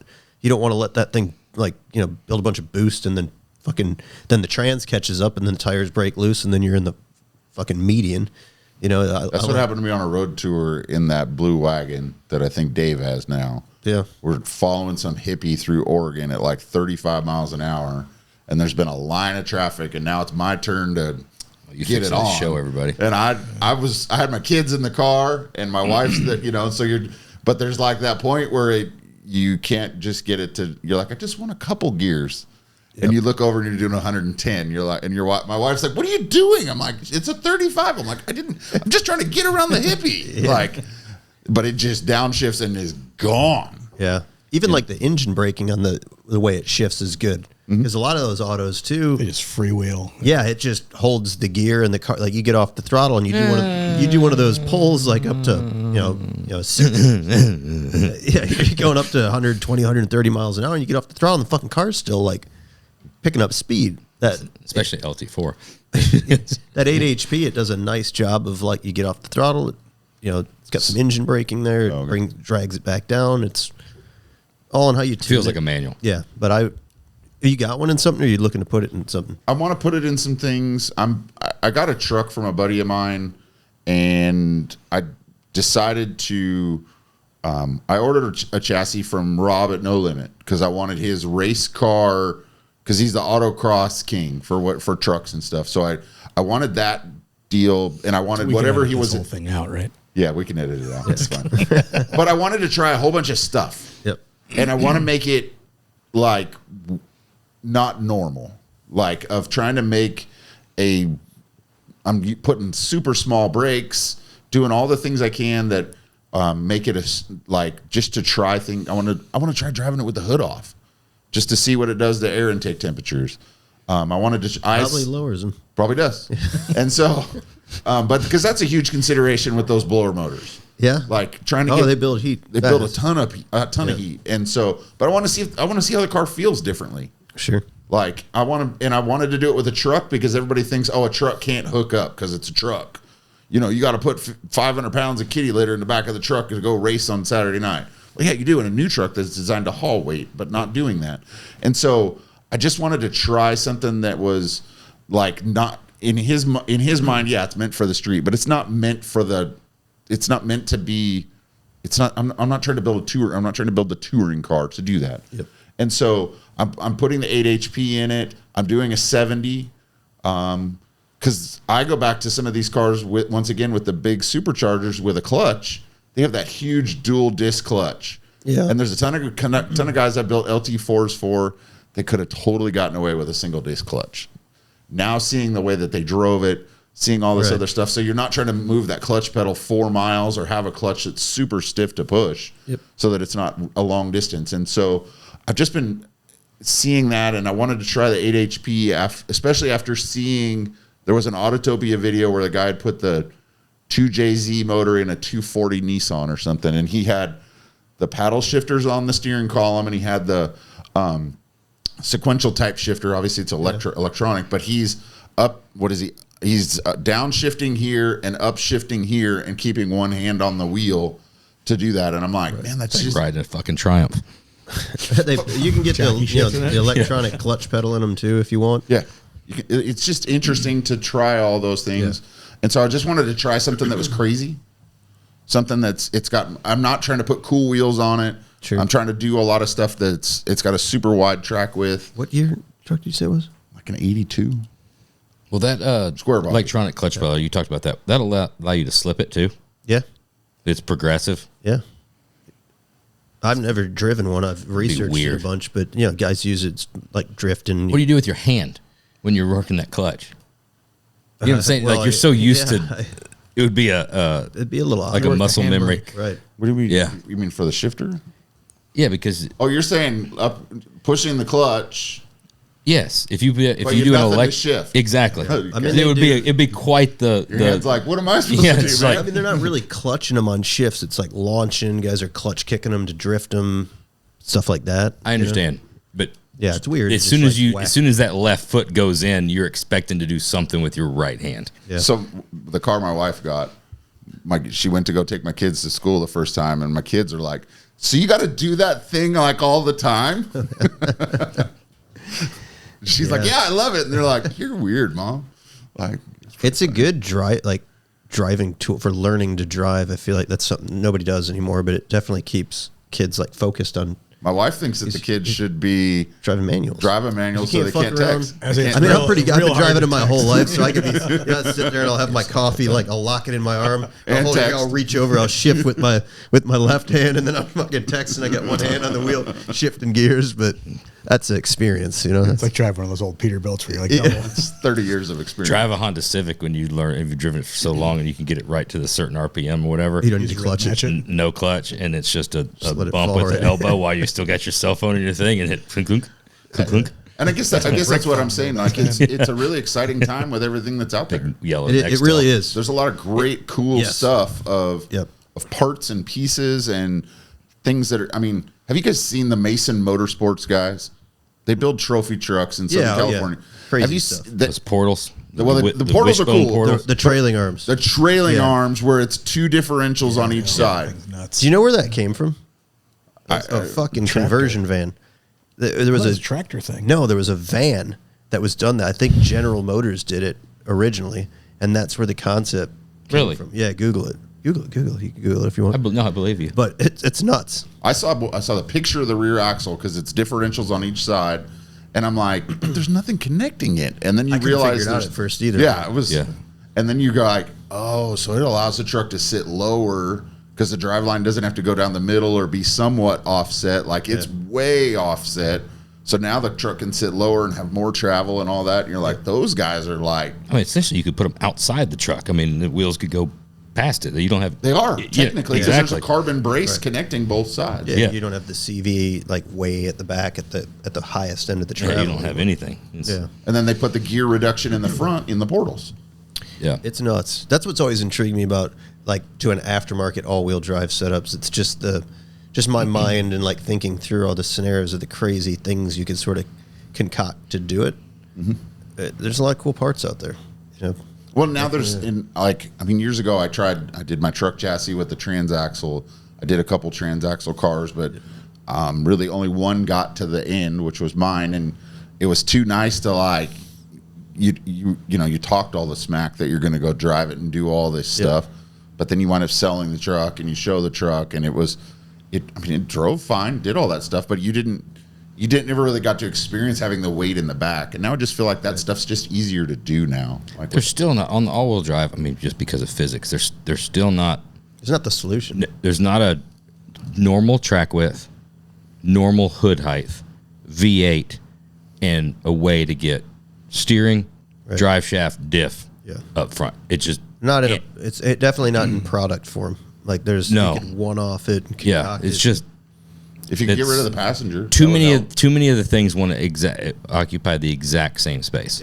Ideally, then you've got 500 different cars with different front axle center lines in relation to the motor, and all that moves. Yeah, you do one for a Chevelle, and then somebody wants a Camaro, and then a Mustang, and then a '62 Nova, something super small. Yeah, that should fit easily. Yeah, that'll fit easy. That's sort of what we're trying to wrap up. Everything we've talked about here is what we're kind of trying to wrap up in this Pantera build. It's checking all the boxes of the best everything, like the best steering feel, the best gearbox experience, the best engine sound and performance, like huge NA horsepower that's still civilized, nail the sound, like all that stuff wrapped into one, and then obviously like the no wind noise thing, tightening the car up, making it but still be a very auxiliary, visceral experience, but yet have some really trick modern shit underneath it. It's gonna be cool. I'm just excited for the future of it's a good time. All the stuff that's coming for that stuff. Definitely a good time. Come a long way from the old B&M shift kit, on the Turbo 400s. I mean, you got to figure 20 years ago that just all the cars drove the same. But 20 years ago, we were trying to figure out the TV cable on the 700 R4, and we were all burning them up. That was the Yeah. Well, because you guys have, what's the new shock brand that you have? Nitron or something? Yeah, it's they're building them for us. It's our Roadster shop line of shocks. So there's got to be a difference. There's a huge difference. And that again Just was exactly. You'll get some of the first ones. I ordered some. Oh yeah. I have a truck chassis on order that. So Greg, the guy with the Chevelles, he wants to do a C10 truck, and we're doing an 8 HP, and he has a 430 horse LS3 that's been sitting in the back forever, and he's like, that's all I want. That with an 8 HP, but I want to put the good shocks on it. He loves the stuff. You get the electric valve shocks? That's what I said. Going for this. Everything that was on that same truck that you guys just finished for the shock package is, because we want to try those things.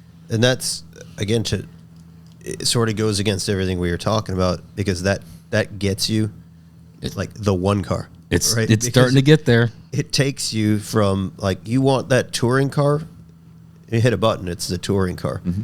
You want the GT3, boom, hit the button, it's the GT3. And that's sort of one of the driving factors in making that change. It's evolving, making the cars more enjoyable, making them to where I enjoy driving them more, and it's we focused heavily on like very touring car type shock package. Early on, we were working with Penske, and we focused very heavily on like a pro touring. You're going to road course this thing. You're going to autocross it. Give you fucking race car, like IndyCar. Yeah, and this is really without sacrifice. You guys have all driven them.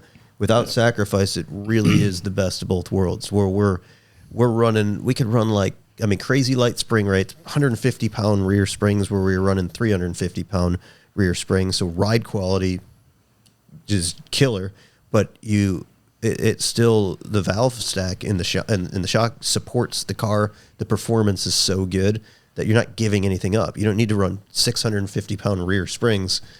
We did to make it a fast autocross. Because the shocks are helping with the spring rate? Yeah, the shocks are, wow.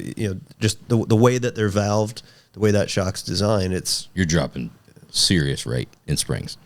Wow. Serious rate. It's funny how we did, we won't go too far down the rabbit hole because it's still pre-hard launch, but we've been doing testing on that for quite some time. And the three of us and Mike O'Brien and a couple other guys will do, some road testing. You want to have a bunch of different asses in those seats, right? A bunch of different opinions.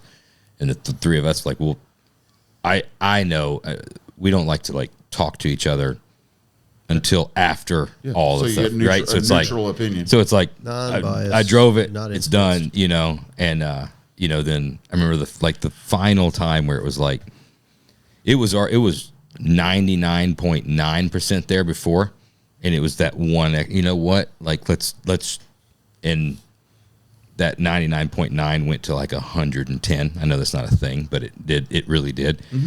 And I remember I drove it, and then Phil drove it, and then Jared's driving it, and me and Phil, and it's one of those like,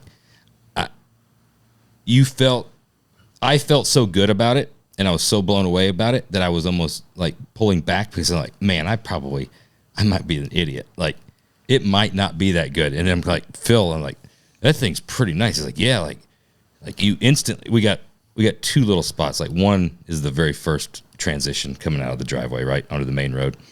Oh, right out of the overhead door is always the first indication when the concrete drops about like an inch. Yeah.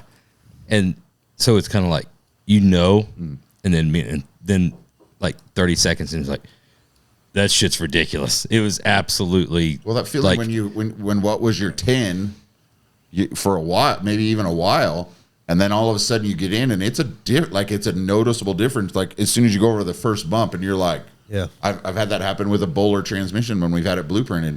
Guys are commenting how great it is before they've got the car backed out of the shop. Yeah. And they're like, dude, this is totally different. And you're like, I told you. Like it disconnects your ass from the road. And your steering feel was the big thing. You don't feel the little cracks in the road that you would get like the dun. It's just that part's gone. But the steering but not in a bad way. Is still there, if not better. Yeah. It's 100% better. Because like you said, like we spent a shit ton of time getting to what we thought was the best of the best for the last few years. And then you get to this and you're like, we just blew that out of the water. Mm-hmm. And then with like the electric side, like we probably all like kid ourselves that like it's adjustable coilover. So you're going to get under there, you're going to change knobs. You're not. Like we've got a shop, like we've got 4 or 5 mechanics. We could pull the thing in and be like, all right, let's put it up in the air and let's put it on kill mode. That never happens. Like you're never actually going to do that. You set it for the best all around and you never touch it again. This, you've got a cruise quality or, a smooth, a sport, and a race, and it's a button that's night and day difference on the shock package and what it does with the valving. And I'd probably leave mine and race full time just because a little bit of the sadomasochist on that, and I wanted to perform to that level. That's the kind of car I want to drive. But like you can have that at your fingertips now. I'm the same way. Awesome. I like to feel the stuff, but not have it beat me up. Yeah. I rode in a car that had some super duper shocks, and the guy was all excited to show me, and you see these gnarly railroad tracks coming, and you drive over them, and you're like, you didn't feel a thing. Like, I don't like that. I don't like, I want to feel some of the road. Yeah. But you want it to, like you said, not beat you up. Yep. Not wear you out, not do those things. The right amount of feedback. Mm-hmm. Yeah. And to your point, like, you take a double adjustable shock. Let's say you're cruising, you're driving through town where you want the car to ride smooth. You get out of town and now you get into some windy roads. Like, first thing you do is pull over. Are you going to pull that car over to the side of the road and on a double adjustable shock that's got like 30 clicks in each? You have 60 clicks. You're trying to remember which way is which. And then you're trying upside down. And then you're like in your hand on the exhaust. Zero it out. Start back 1, 2, 3, 4. And then you're questioning is it counterclockwise? Damn it. I mean, you'd be under the car for 15 minutes. The exhaust is smoking hot. Like, and your quarter zip. Yeah, depending on what car it is, right? But you're not really going to do it. Even all the cars that we've had, I mean, I very seldom get under there and screw with my own shocks on stuff. But track car when you're trying to dial something in, but very well that there's a huge swing in performance to be had or increased ride quality. But when you can do it electronically and it's actually doing something instead of, just some kind of fake crap. But but it's not. I mean, we'll go again. We're not going too far. A lot of those are like placebo, right? It's not really. It's not moving. Just like going to the next setting, right? That's available just in cabin control. It's not just that. It's also now it's like active. Yeah, so the active mode's pretty cool. That's when it's just driving normal and all that stuff, and it knows what's going to happen before it happens. That's on a different level when you can have literally all the best of all those worlds of. Yep. And did you guys know that when you adjust the shocks far enough away, it ruins the initial compliance of the shock? So you have to valve the shock if you get too far away from the base because the initial bleeds don't line up anymore. I didn't know that too much until rebound trying to stiffen it or trying to make it firmer, and it gets too hard to drive. And well, we did the Oldsmobile, and I drove the car, and I'm like, it just feels like it's lighter, but it's heavier. And we made adjustments. We'll come to find out that it actually was we couldn't figure out why it rode that way in the initial. Finally, we weighed it, realized it was heavier, which made no sense. That it felt like it was undersprung, and so we'd done all the other cars, and we had all these comparisons to it, and that's when I found out that because the car's heavier, we'd adjusted the suspension differently on it, which made it give it more rebound, which added the other part. So I had to send the shocks in because of the weight of that car to get back to that point to get the initial compliance. Yeah.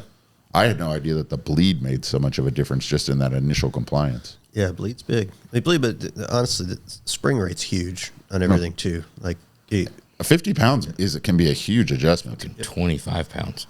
Yeah. I think I can't tell you how many cars I've had come in that other people have built that the front springs are just rammed as high up as they will go. Oh yeah. So because they were like, well, these are the springs they sent, so they must be right. They said LS motor, and I have an LS motor.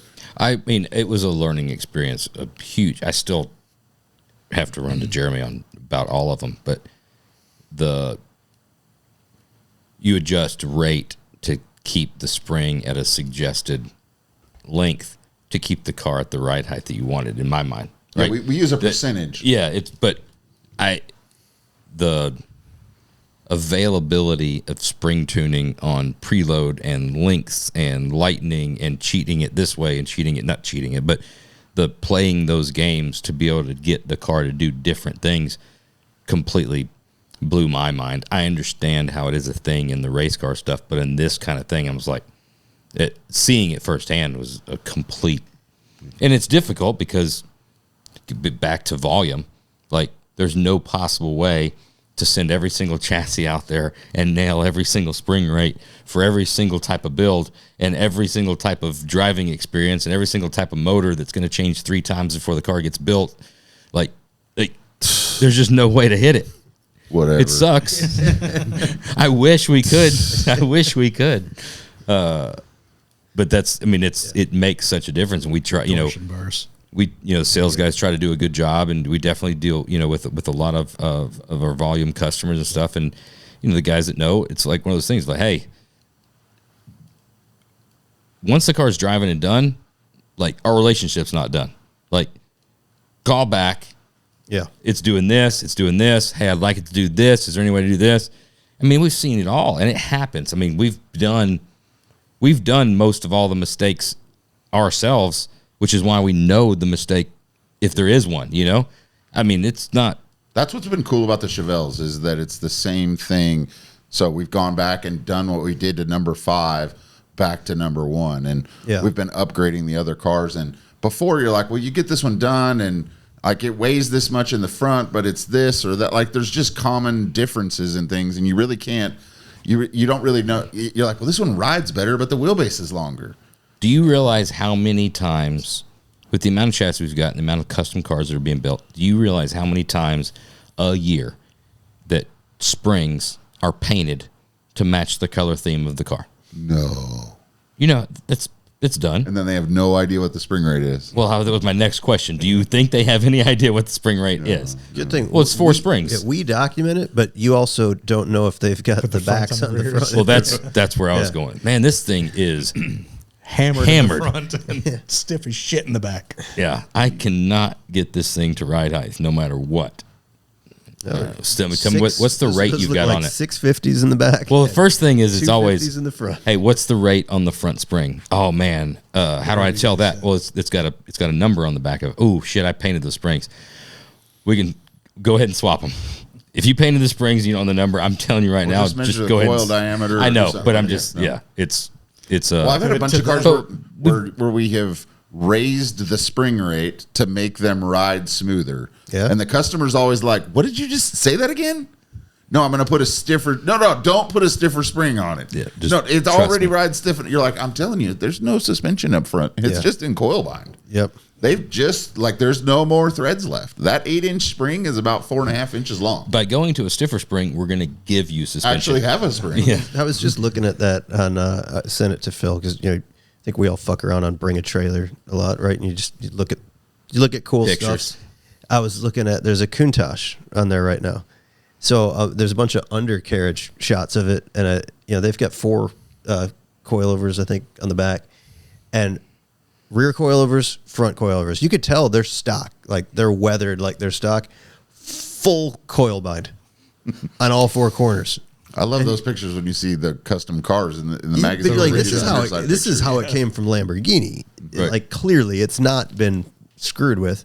Like, well, man, you could probably improve the ride quality of that thing because it's like you're riding on. It's a good thing it's got 15s with some sidewall on it. Yeah. Or that tire's going to crash into something if you start doing that's that. That's right. Yeah, if you give it some wheel travel, that's Yeah, they did that. It's a bump stop. Was Lamborghini even trying to make stuff actually work then? I mean, if you've looked at some underside Judging pictures by of like Countaches and Diablos, wow. Yeah. I saw one that looked like it was all square tubing. There's play sets that have been built better in the 70s than. It's shocking, man. They sure had the style. Like in houses have been done in electrical conduit that look better. Yeah. Yeah. It's I got to use the restroom. Yeah, it is shocking. Segue. Good segue. Talking about all that we've gone into on the building cars and achieving what each of us individually have in our head for, checking all the boxes from performance and NVH and steering and braking and trying to give the ultimate experience. Talking about listening to those customers and giving them what they actually want. In the business class side of things, you focus mostly on the business side of things. Do you ever get into those topics on specifics on building of the car and the nuts and bolts there? And if you don't, it's a level 2 class. Yeah. I don't think it matters of how to build the car because I believe we spend a ton of time talking about choosing your lane. And I think there's so many guys that try to be all things outside of their wheelhouse just to build the car. Because you see a lot of shops that are body shop slanted shops or fabrication slanted shops where they're like, every car that comes out of there, the paint job is perfect. And the fabrication is minimal, or it's funky. And, you see where they MIG weld everything together, and it's you see the cave and pave stuff where you see the build pictures and you're like in bare metal and you're like, holy moly, that's a ton. And so you see those aspects of it, but I just feel like like McDonald's sells hamburgers that are not the greatest hamburgers. Like, but why do you go to McDonald's? You go to McDonald's because you either want it quick or because you want it cheap. Which I guess it's not cheap anymore, but, and so I kind of look at it that way is that if you're satisfying the customer and giving the customer what they want, not everybody has the money to build a $500,000 car. Oh, no, I agree. I'm wondering if there's a scenario that exists that if, these shops absolutely could benefit from the business advice and running the shop, could those same shops also not benefit, like you said, a phase 2 of just nuts and bolts, tips and tricks on things. It's not this is the business class to go and win, Sloanecker or whatever it is. But these are some things that you absolutely should do regardless, right? It's a hot rod class. Yeah. I mean, I'm just spitballing here as we're talking, I'm wondering. That's a conference. Well, that's a full-blown conference, right? But I guess I would just ask you what Hyatt Regency. What you're saying. Like technically how to righty-tighty, lefty-loosey? No.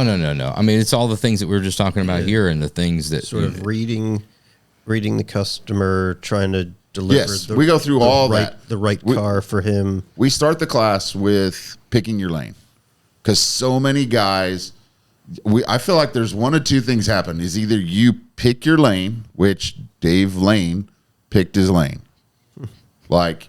That's what he wanted to do. He didn't want employees. Yeah. He didn't want any of those things. He wasn't trying to build some big monstrous thing. And he should be teaching the business classes. He's the one that had it figured out. He should just be teaching the life class. Yeah, the life class. well, somehow he's doing something different than you and I are. Yeah. And so, and that's where I ask them, are you building the cars you want to build? Because I think it's interesting to watch some of these guys that are traditional hot rod guys that build street rods. You're like, didn't you kind of sell your, like, you have black and white tattoos and you have all, you're living that lifestyle. Josh has black and white tattoos. I always will. But you, no color from me. But you get what I'm saying. Like, they don't do color. They fit that genre, and so they're going through that, and then they wind up building all these other cars. Mm-hmm. And so we talk about what are your employees good at? Because if you have a whole bunch of like MIG welding, Bondo slinging people, you probably shouldn't be trying to TIG weld the. I mean, I've heard of guys that do something that they call it MIG tigging, where you MIG weld and add TIG wire. I've never seen it. Only heard of it in legends. I had to try it because we were joking about somebody that Jesse taught me about it. Yeah. Greening, was it the MIG TIG? That somebody did it. We can't name names, but it never. You just named a name. No, he. Yes, he just told me about it. He told you the legend of MIG tigging. I had to try it. I know the guy. Because I was like, people actually do that? I know. And so it fucking works. And like there's people, when they do the body work, a big gap. They cave and pave. They kick the middle of the door in so that they can Bondo it up to that point, and they don't care. Like, as long as the cave doesn't hit the window, I guess they don't, or maybe they don't even get far enough that they put the window in the door. I don't know. And so we just talk about that stuff because there's sometimes where the lane chooses you, and there's times where you choose the lane. And I think that's really just a big thing that comes, because the work comes in the front door, and it's what are you going to do with it? Are you going to say yes to every person who comes in the front door? Yeah. Because there's a question that I ask in the email stuff leading up to it, which most guys don't get. You can always tell the arrogant guys who kind of give you a half-ass, or they don't answer some of the questions because one of them is like, can you tell me your project to employee ratio? And this guy in the last class was like, not tracked. Well, you just told me how many cars are in your shop and how many employees you have. You can't do the math. You can just figure it out real quick. Yeah, you have to call accounting to get that. But it's just interesting to watch that part. And so I ask people, how close have you ever come to running out of business? And, is it like every 3 weeks you're like, well, I don't know, this week's going to be a short week, I guess. Most guys, if you're doing quality work, never even get close. Mm-hmm. And so, another question I ask is, how many of your current customers, if you could get rid of them in hindsight, would you wish you would have never said yes to? And there's always 20 or 30% of everybody has some customers that they're like, yeah, I'd probably wish I wouldn't have said yes to this job or the person or whatever it is. And it's interesting as you watch guys get further along in their careers, they're more concerned with the customer than they are the physical project. But I had a guy, and I had a guy in the last class here. No, one of the last classes. He said, I would live under a bridge to build a Street Machine of the Year car. And in a quick moment of brilliance, I said, you realize that guy's never going to hire you to build a Street Machine of the Year car if you live under a bridge. And you're like, but I think eventually that clicked for him, where you're like, you have to be like functioning and making your business work. But there's a lot of guys that I look at their priorities, which I think mine were completely jacked up. I think that's why I didn't get married until I was 32, 33, to finally find someone like my wife that was going to put up with my craziness of, that's all I did was eat, sleep, and breathe cars. That's, and so, but there's a balance in that of choosing your lane. And now I'm more concerned with the customer than they am the car. That's how I ended up with that Mercedes that we're doing. Because I hear from a lot of people like, why would you do that? And I'm like, if you saw the email I got from him initially and you talked to him on the phone, you'd be like, man, that dude's super cool, but he wants to build a Mercedes. I'm like, I'm going to try to build the best Mercedes I can. And now people are like, man, that's pretty cool. My redneck friends are like, that thing's pretty cool. Yeah, that's me. I keep telling like, dude, that Mercedes is badass. You know, and so, but it's just interesting that's the part. I try to encourage people that it's not about going to the shows. Yes, that gets your name out there. Yes, that does this. But don't think like I hear so many guys that are like, well, this car is not what we want to build. Okay. Are you building the cars? Well, not yet. So are you just going to be radio silent in the industry until you build the stuff you think is good enough to put on your social media? Yeah. Like, are you doing a good job on this car? Yes. Pay the bills. Like, but there's also a point where you're only as good as the last thing you did. Yeah. You know? And so you have to choose your lane is the biggest thing I hear from guys after the class of just learning to choose your lane of what you're going to do, whether you're going to build entire cars, whether you're just going to do paint and body, whether you're going to chase the almighty dollar, whether you're going to chase the passion. You know, there's a guy that's in our 20 group because the 20 group is kind of our stage 2, but it's a monthly. We now meet twice a month. We were doing it monthly. Now we're doing it meeting twice a month. One meeting is just hanging out, asking questions. We don't even record it. The other one we record, and Troy and I put some effort into a message of sorts, and then discuss through that stuff. And so there's 15 or 16 guys in there. Typically they sign up for a year, and that's where we meet regularly to talk about that stuff. But we won't let you get into the 20 group unless you've been through the class to understand that all the things you want come through running a shop. Like, there's so many guys that are like, I want to build a Street Machine of the Year car. I just don't want to dump the trash. Well, you don't dump the trash in your shop. And so you think a guy's going to walk in here and be like, oh, there's a 350. I just can't. Like, you see the guys who set engines on old tires. Like, that happens still. And you're like, really? Like, where else do you sit them at?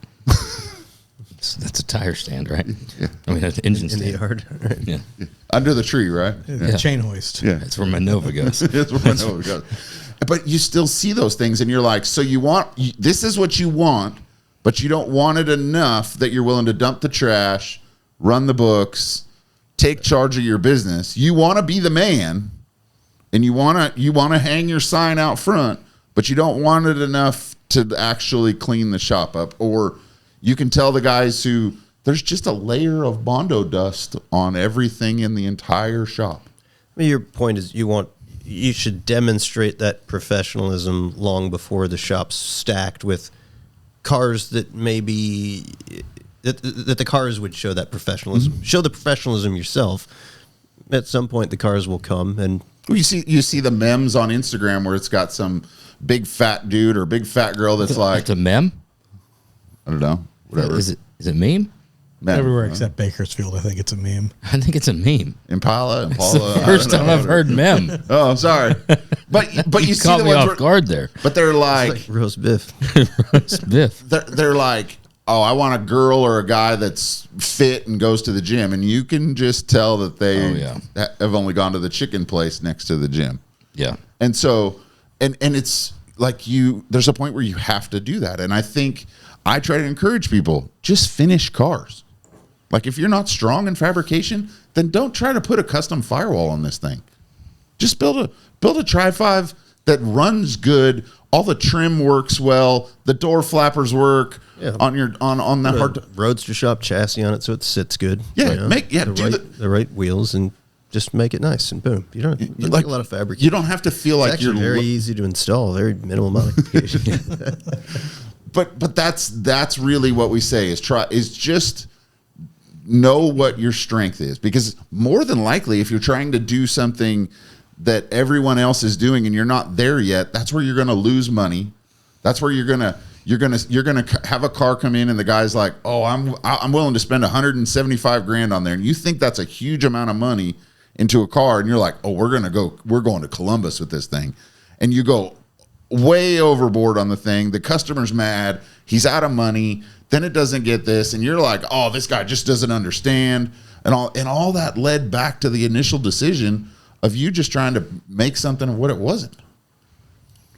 And so we that is a huge crux of where we start with the lane, the customers, and what you really want to do. And Jeremy and I have talked about this a few times. You and I have talked about it.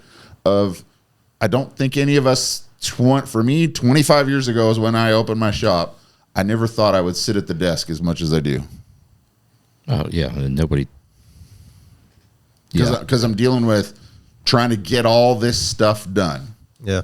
The painter, the engine stuff, all these types of things. And you're like, there's a guy, Donnie, that's in our 20 group that is trying to narrow down his workload so that he can spend 20 hours a week now in the shop, but just working on his cars. I wanted to ask you, it's hard to keep a business open with that. Yeah. No, but he's got employees that are doing so he's creating management stuff to where he's trying to just make things as streamlined as possible for his He's not trying to grow, and he's happy with what is here, but he wants to go back to working on that. And I think it's interesting, the same thing of, 25 years ago, all I wanted to do was work on cars. And now I have a garage, I have a shop at home where I have the space to do it. And I don't really want to work on something after hours. It's exhausting. You put in a lot of work during the day. It's tough to, at this age, the energy is not quite what it was to get done with a 10, 12-hour work day and then go. Well, the problem is the setup. Like, if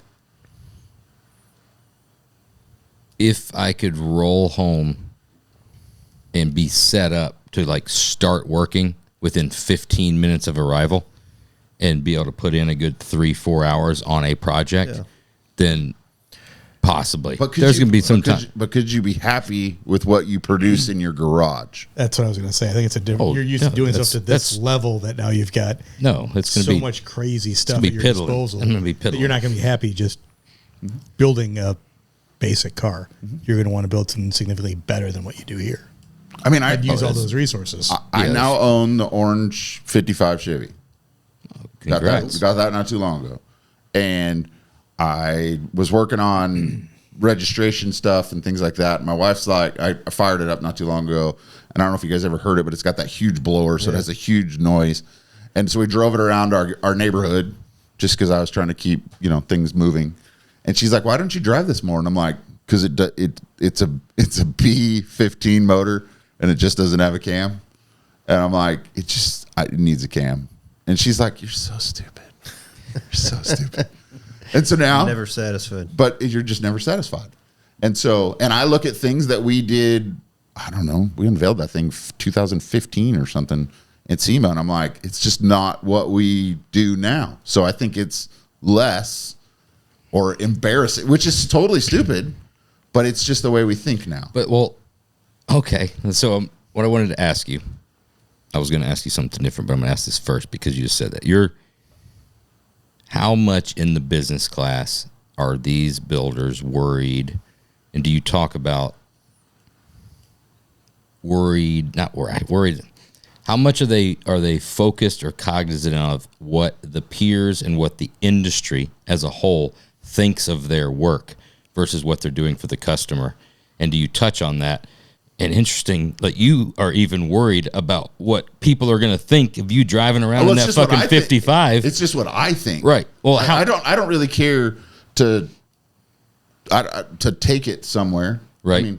It's just you're looking at that as we could do so much better now. I'm just snotty about it. Where I'm like, but it's the same. We all do the same thing, and I see that shit ain't going to change because if you weren't that way, then you would be building the exact same cars that you were building 25 years ago. 100%.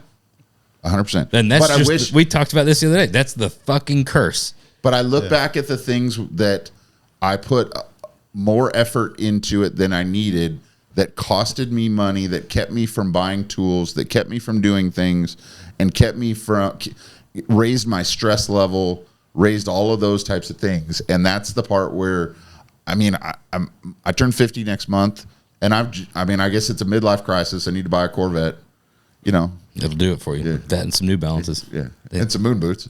Yeah, fucking moon It's boots. a good thing We're you gonna got that. have a discussion off air about the fucking moon boots. That one's, Did that one? Did you get the? oh yeah, it's fine. We're gonna Did that one hurt your Oh feelings? yeah, don't worry. Hey, don't worry about it. All the things I No, we're said gonna to you, have- that hurt your that's- feelings? Yeah, because it's low hanging fruit. Because it wasn't a style decision. It was a mode of transportation to see something that you asked me to come see, to keep my feet from getting muddy. Yeah, but I wasn't going out. They were blue. I didn't look at those and be like, you know what would be cool is wear these shoes. You should have. But so that's fine. But we'll handle it off air. So those are Don't house, worry. You're saying those are house slippers. Those are slippers where you're like, okay. I wish you'd have just worn house slippers. I was just kidding, dude. It's okay. Took you a long time to get those windows put in up front. Those moon boots going right fucking through them. Right fucking through them. That's fine. As long as you're not wearing them, then that's fine with me. You can Look at fix that. you can fix windows. Dude, I'd rather put new windows in and then never see you wearing those moon boots again than see you wearing those things again. To get it back on track, I look at a guy that I built a car for in 2016 or 17, and then I built him another car like a year or two ago, and I can see the difference in my system of the struggles I had with him back then, and probably the reason that we didn't do anything else for a while. And for some reason, we got back reconnected and decided to do another car. And I can see where my system of updating them and looking at the customer's perspective through their eyes and keeping them involved in the process, keeping them updated, answering my phone, just doing all of those things that a lot of guys just want to be like, just leave me alone. I'm going to build you a great car. Just leave me alone and keep sending the money, and I'll call you when it's done, when we're going to go to the show. And they're like, no, but I wanted to build the car. The experience was more important. The experience is really important to most people on some level. Oh yeah. And a lot of guys get blinded by that, where they're like, I'll just let you know, okay? When I need you, no, we're not painting it that color because Josh is going to think it's lame. Right. And that's the part where, like, we get into the customer experience, we get into all that stuff that really isn't I think once you start doing it, it becomes the fun part because you see the excitement in them. It can be when it's done right. It sees them. It makes them want to do more stuff. You know, if you feed the itch for them, it makes them want to do it again and not be like, oh, this was a miserable experience. I wanted to ask you, we came off of SEMA. We talked about it a couple of episodes right after SEMA, several episodes actually. And the general takeaway from the three of us and a bunch of people that we had on after that was just a sense of happiness, community, camaraderie, unlike that we've seen in probably 20 years in the industry, from all shops across the board, just happy to be friends, happy to be in this industry together. Our customers, other shops' customers being friends with each other and their individual customers, and then obviously the shops and stuff like that. And I mean, we've all been through, I mean, hell, in this room, we went through the fucking drama in the egos and shit in the back in the day, right? No, and the gorillas of, no, this is my territory. You're in my territory. And that shit it seems like it's gone. For some people. Well, it seems like it's definitely lessened than what it has been in the past. And I'm wondering, in the classes, are you seeing that same thing? You've been doing this for a while, but you've also been in the industry for a long time. This generation, newer generation, even, I mean, you've got guys who've been in business for a while coming to do the classes. Are you seeing the same thing as a whole? I think so. I think it's also become more prevalent. Like, it's easy to see what other people are doing through social media. You don't just have to go to Columbus to see that, to see the car when it's done and then wait for the magazine article. You can see how things are happening now. And so you're kind of in touch with that because a lot of people don't want to wait.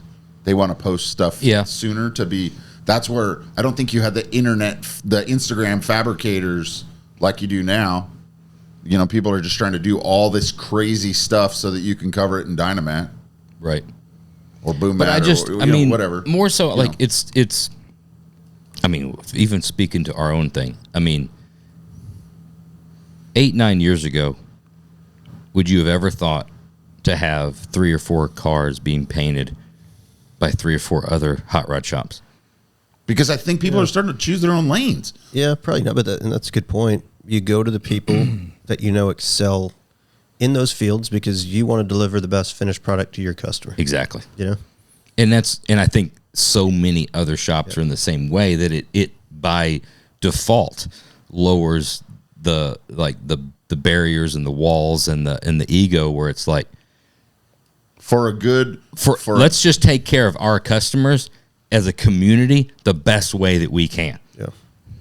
Well, and you get to a point, like, there's a lot of shops now. I'm amazed that now we're at 135 students that have come through our classes now, and I think we're at 10 or 11 classes, something like that. That's a lot of people.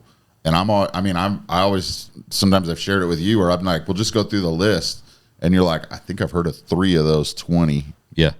Or, sometimes you have a few more, and you guys are in touch because you're buying chassis. They're buying chassis from you, and you might be like, I think we sold one to that guy. Yeah. And so there's a ton of shops, which is more. But I think, like you were talking about, sending something to Dutch Boys for paint. Yep. Like, he builds cars, but he also does a lot of paint work. And and I think you said you guys keep your paint people busy with just the stuff that you're already having to paint around for all these things. And so it's just going to slow things down. And so that car's just going to be here longer. Right. And so I think as a business, we're all just getting smarter, willing to put our egos down a little. I see a lot of people that aren't. There's still people that want to machine their own mirrors because they think their mirror's going to be better than Troy's, or they want to build their own chassis because they want, for whatever reason. And there's a time where you might build your own chassis, or there's a time where you guys may do that for, you guys are building my chassis for the Chevelles for that reason. Right. But there's still the guys out there that won't talk to you. They still think, like, I've always been amazed that those guys are never really at the top. Like who would you say? Like, you name names. But there's just. I wonder if it's the MIG-TIG guy. Who was that, by the way? The MIG-TIG guy. I know of one that did it, that worked for me, that worked for somebody else. I'm not, yeah. Don't worry about it. He's no longer in the industry. Doesn't matter. Then what would it hurt, right?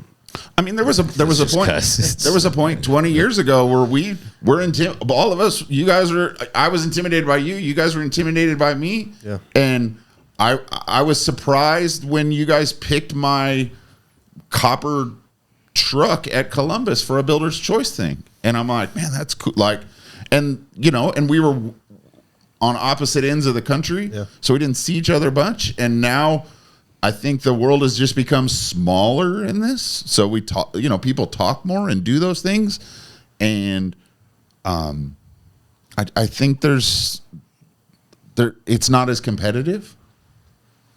Plus, I also just think that there's a point where you realize the car makes the car and not the awards. Because that's the bummer with the awards, is that, like at Sloniker, there's 1 winner and 11 losers. Yep. And everybody wants to win. That top 5's cool, but everybody wants to win. And Off when you don't. I know Josh's mom told him he was handsome. She never told me that. I wish you would have. I'd have been a different person if you'd have told me that. But we all think our car is the best. Pretty little boy. Because we all look at it from our effort to go, but all that stuff is picks, right? Is just picks. Like there's really it all comes down to taste on most of that. Things get judged at shows from golf carts. They just drive by in a golf cart and they're like, "Yeah, that one should win." Okay. Yeah, but at the same time, you gotta have it. Mm-hmm. Because it pushes it, like it pushes the industry, it pushes the design, it pushes everybody's thought process. To show something it's something to strive for. You need the stage, but I don't know. we put so much effort on the award that we really don't remember. Yes. Like, can you tell me the car that won the Riddler last year? Yeah, but you do the same shit and you relate it to sports or whatever. I mean, I can't tell you who won Super Bowl in 2017, but it fucking mattered in 2017. No, you're right. Yeah. You know what I'm saying? But you can remember. It's a goal you got to go for. But I could probably show you a car, and you'd be like, I remember that car. Oh yeah. You know, like we said earlier before we got on here, the Federale Coupe. Yeah. There's just cars you remember. You brought up your 55. That was a memorable car. Yeah. Like, the car was impactful. It had a presence. Mile deep fucking paint. Yeah, the car had a fucking presence. The color combo was cool. The wheels were cool. The engine was cool. You remember that car, you know? And there's a lot of award winners or runner-ups that you don't. And I took that thing to Hot August Nights and got nothing. You know there's different colors for wheels, don't you? You're right. But I do want to point out there were 2 cars there with this year with yellow wheels. Yeah. I mean, I would have called those gold on that car. They were gold. Yeah. Yeah. I would call mine gold until you photograph them. Yeah. But there was a car there this year with yellow wheels. So, yeah. The 67 Chevelle had gold wheels on it too. No, those are not gold. The black one, you mean? Yeah, okay, they're Dow 7-ish, but that's the what color I'm would never you even call? going to get close to. They're that not ever black. Again. They're not silver. Bronze. Okay, bronze is all right. In the rare earths, gold is pretty close to. We're never even getting close to that again. Bronze. Never, ever. Yeah. I'm a fan of gold wheels in all of their colors. I mean, I do have 2 toolboxes with yellow wheel cars. They don't just hand those out. No, they don't. No. You got to earn those. They roll them in, but they don't just hand them out. Or they like yellow wheels. I don't know. What do you, as we start wrapping up, and we're going to go to standard questions, even though we've done standard questions before,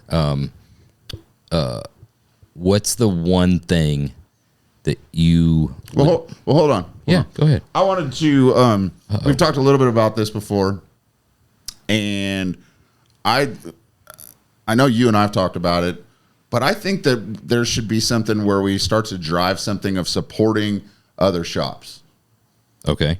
You know, like there's awards that are doing that, but I think, like, you don't go to a Guns N' Roses concert and see Axl Rose wearing a Guns N' Roses t-shirt. Dude, we throw a pretty big fucking party to support other shops.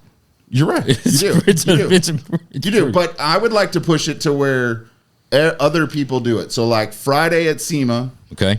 you have to wear another shop shirt. That could be a thing. I usually do. Yeah. It just depends on this. Just make cool shirts and I'll wear them. Yeah. I'm going lobster trap. You guys 100% should start the tradition of wearing other shops' shirts. Like buying the shirt. Yeah. Yeah. Like, you know, 100%. Buy the shirt of shops and peers that you respect. What's the one thing that you, for the guys that have not taken the class or the guys that have taken the class and the guys that maybe are going to, what's the one thing, if you could sum things up right now, a little free tidbit, something that's a teaser, something that's going to be like, ooh, shit, that's a good one. What's the number one thing for a shop that's out there right now that if they're not doing, they should start doing tomorrow? keeping the customer involved. That's involved. Looking at the car and the process through the customer's eyes and trying to make that as fun as possible for them, because this should not be a torturous process. Do you know what's the best way? Obviously, it's great advice. 100% agree. The fastest way for you to realize of how important that is for you to be the customer, to pay somebody to do something for you. Oh, yeah, I'm doing a remodel at this house I have. I was going to say, I ask the contractor all the questions. I am that guy. Yeah. Now and I mean, you've been there before, right? But that is when any shop or anybody starts to get to the point, because we've all, let's face it, we all spent 20 something fucking years focused on the work and the shop and the things like that. So anything that needed to be done, you're just like, all right, yeah, fuck it. I'll do that on Saturday afternoon or something, Sunday afternoon. I'll fix this thing. When you get to the point where it's like, I remember vividly, and this is, I mean, I cut grass myself for a long time, right? At a landscape company. I remember the time that I paid somebody to cut my own grass for the first time. I remember hearing about it too. Yeah.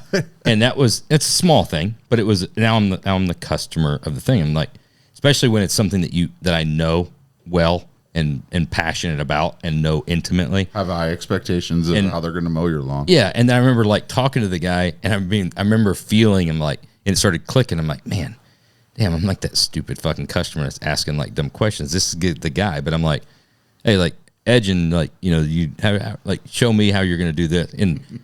But then you start getting into like remodel stuff, and you start getting, you know, you pay somebody to do something on your car, and you start seeing that so much more, generally on a negative experience. And you're like, ooh, that was just one little thing that he did that rubbed me the fucking wrong way. And you start being cognizant of that. You're like, never.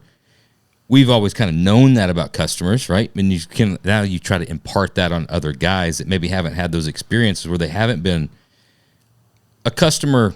I mean a customer when you're spending thousands of dollars on something, right? I'm taking my money to get you to make me something that I can't do.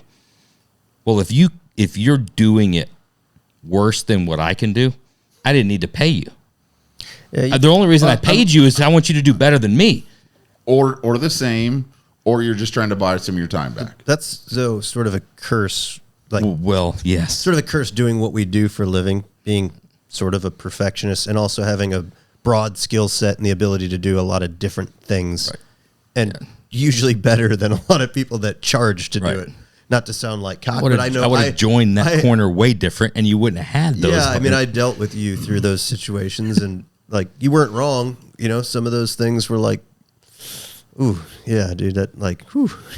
Well, it's so interesting. Nice. The first one fucking got tore down too, didn't it? There's two different ways that I think that goes down. Is that you have the guy who lies or stretches the truth or beats around the bush to what actually happened to their customer, where they're like trying to be like, well, the paint shop, well, the tranny guy. And you're like, yeah, but you're the guy who put it together, and you're the guy that I'm dealing with, and they just want to skirt the blame instead of being like, yeah, you're right, I shouldn't have done this or that. Yeah. And so I think that's a huge one, because I think, and the other one that kind of goes with it, because in that instance they're trying to pretend that the guy's not. Like, you can just, I just tell them this. Like, my kids lie to me. And you're like, I invented that trick. Like, right. And so the guy didn't get to the point where he could pay you to build a fucking hot rod by being an idiot. Yeah. Or it's not his first hot rod, or it's not any of those. And they're just going to tell him these stories that you're like, yeah, okay, sure. And so, and then I think the other one is just learning to take the time to explain what seems so basic for you to this guy. Like, it may seem where you're like, seriously, I got to explain this or explain that. But I encourage new customers, please, if you have any question, no matter how stupid it is or how stupid you think it is, just ask. Yeah, I'll show it to you. Just ask. I'll be glad. I would rather explain it to you now than 6 months down the road, there's this huge mess where you think you're getting ripped off. And because there's phases of the car build that suck, that are just the desert. It's like paint and body. Paint and body. Or just body. Metal finish. Up to paint. Wiring. Because wiring's not a glamorous thing. It's glamorous when it's done, and it's done nice. And if it works well, nobody sees it. It's time consuming to do. Yeah. There's a lot of stuff in that, but there's like, there's just, it's good to show. Like, we usually take the harness out of the car and finish it on a bracket that's up on the table. And so it's good to take that picture and show them, oh, wow, there's a lot of wires. Instead of just when it's done, they just see the ones that are on the top. Mm-hmm. You know? And so just explaining that stuff to them and keeping them up to date. And there's times where I know that we're doing something difficult that the customer, I think, is going to struggle with. And just being aware of, okay, this guy's kind of like this, kind of like, it's probably a good idea for me to send him 2 updates this week. just to keep him in the loop, or text him a couple pictures. Like there's just times where if you were the customer, how would you want to be treated? What's your take, just before we get to standard questions, what's your personal take on the correct day to send invoices? Day of the week. We send all ours on Mondays. I don't know. I think the only thing that matters is consistency. You need to send them on the same day and get them in a rut where they understand to expect my customers joke when they hang out together at a show that Shannon is going to ruin their Monday every other Monday. Mondays till Tuesday. Monday's been traditionally, like, I've always thought Monday was the best day. Monday is, you're going to have like 5 other things that are going to be suckier on your Monday anyway than my invoice. And I never wanted to be into Friday, like, ruin a guy's weekend. But I believe by going to the thing. But I believe now some people are like, oh, do it at like 7:00 on Friday. He's not going to see that thing till Monday. But he's still going to see it on Monday. Just send it on Monday. It's not a big deal. But I do believe you should send him pictures of what's going on before that. Before he should know what he's about to get invoiced for. I'm sending updates on Wednesday, Thursday, Friday to get all the guys covered. And then my wife is sending a bill to them every other Monday. So we bill half our customers on this Monday, and we bill the other half of the customers on the next Monday. So there's always consistent cash flow. So, and to keep that consistent, I think having a guy pay every week, it just becomes a lot of work. Yeah. And it also, by doing it every 2 weeks, we've done it where it's once a month, and sometimes those bills get, and you're like, well, this is what you wanted. We can go back to every 2 weeks. It just seems a little bit, once a week's just downright inconvenient, for everybody. Yeah. And so we've spread it out that way. I've had a lot of people that come away from the class and they're like, they're billing once a month and they're billing everybody, and they don't really, they just get paid when they get paid. And they're like, our cash flow is terrible. And you're like, well, have you just tried billing every 2? Yeah. Half of them on the 1st and half on the 15th, or whatever you want to do. Do you get into more, I don't know, hardcore business stuff on cash flow and cash management and how to run the business side of things in your classes, or is it just? I look at most of these guys, I think, are like Jeremy. They got into this business to work on the cars. Don't fucking say anything either. They don't have Phil as the brother. And so a lot of guys, I think a lot of guys have no idea if they're even making money. Piquito. And so, but our biggest thing is we want them to come away with learning how they shoot themselves in the foot in whatever way, through the lanes, through the work, through overselling, through poor pricing, through, consumables, through, I could go on and on. And so learning how they're shooting themselves in the foot and running this, and learning that it's okay to say, I don't know. Because a guy comes in, I had a guy 2 weeks ago that was like, I have a Dodge Charger and I want to put a chassis under it that would weld into the rockers and put a Hellcat motor in it, and I need to know a price. And I'm like, okay. Have you seen like the Roadster shop sells a chassis? Like, yeah, I don't want to do that. That's too much money. And I'm like, okay, light bulb number 1. Yeah. Because who's going to do? That's a fraction of the cost in cutting your entire floor out and building a car with a Hellcat. Yeah. And I'm like, okay, so that's all right. Light bulb number, because a lot of guys are like, so you got Hellcat Charger, you have $5. Why don't you drop it off on Friday? Let's take it. And so, this conversation progresses with him, and I go, well, I'm just going to hit you up like this. What do you think something like this is going to cost? What are you expecting to pay? Because there's a huge variable in what you just listed. That thing could be, $1 million, or where do you want to stop? Sure. And he's like, well, I have a guy that says he can build the chassis and do all this stuff, and he's built a whole bunch of stuff that's in Baja for $25,000. Like, cool. So he's going to build the whole chassis for that. Yeah. And I have another guy who says he's going to paint the car, wire it, and make it all running.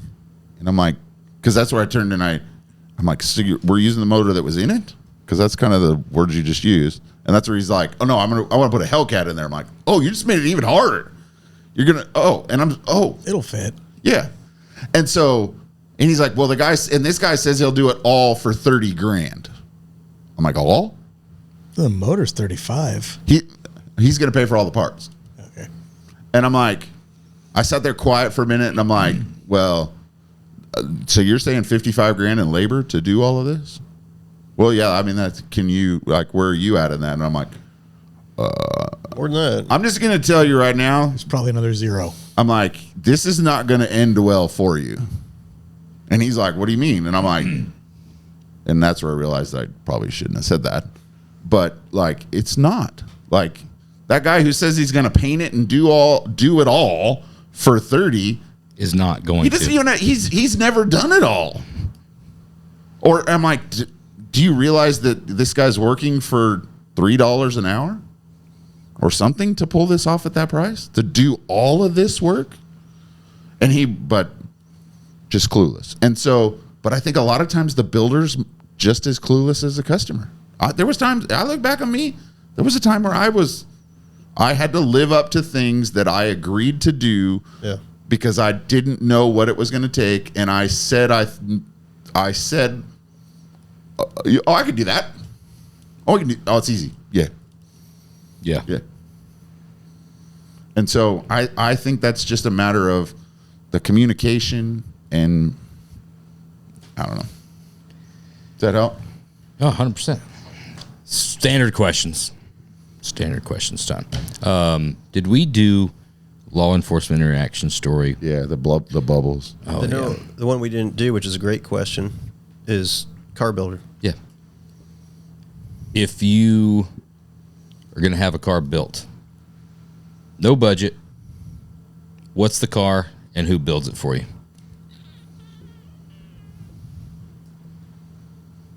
Classic car, any car. I don't give a shit. A fucking airplane. Man, let's make a car. Let's make it a car. But it could be a flying car.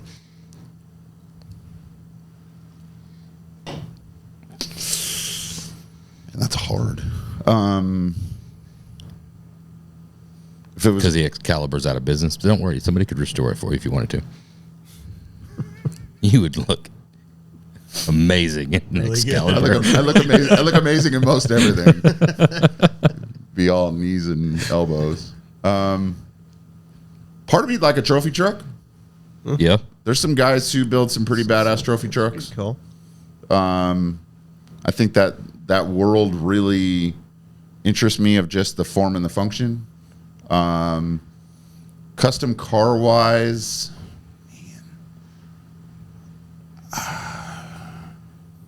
those Gunther Works cars are pretty badass. Yeah.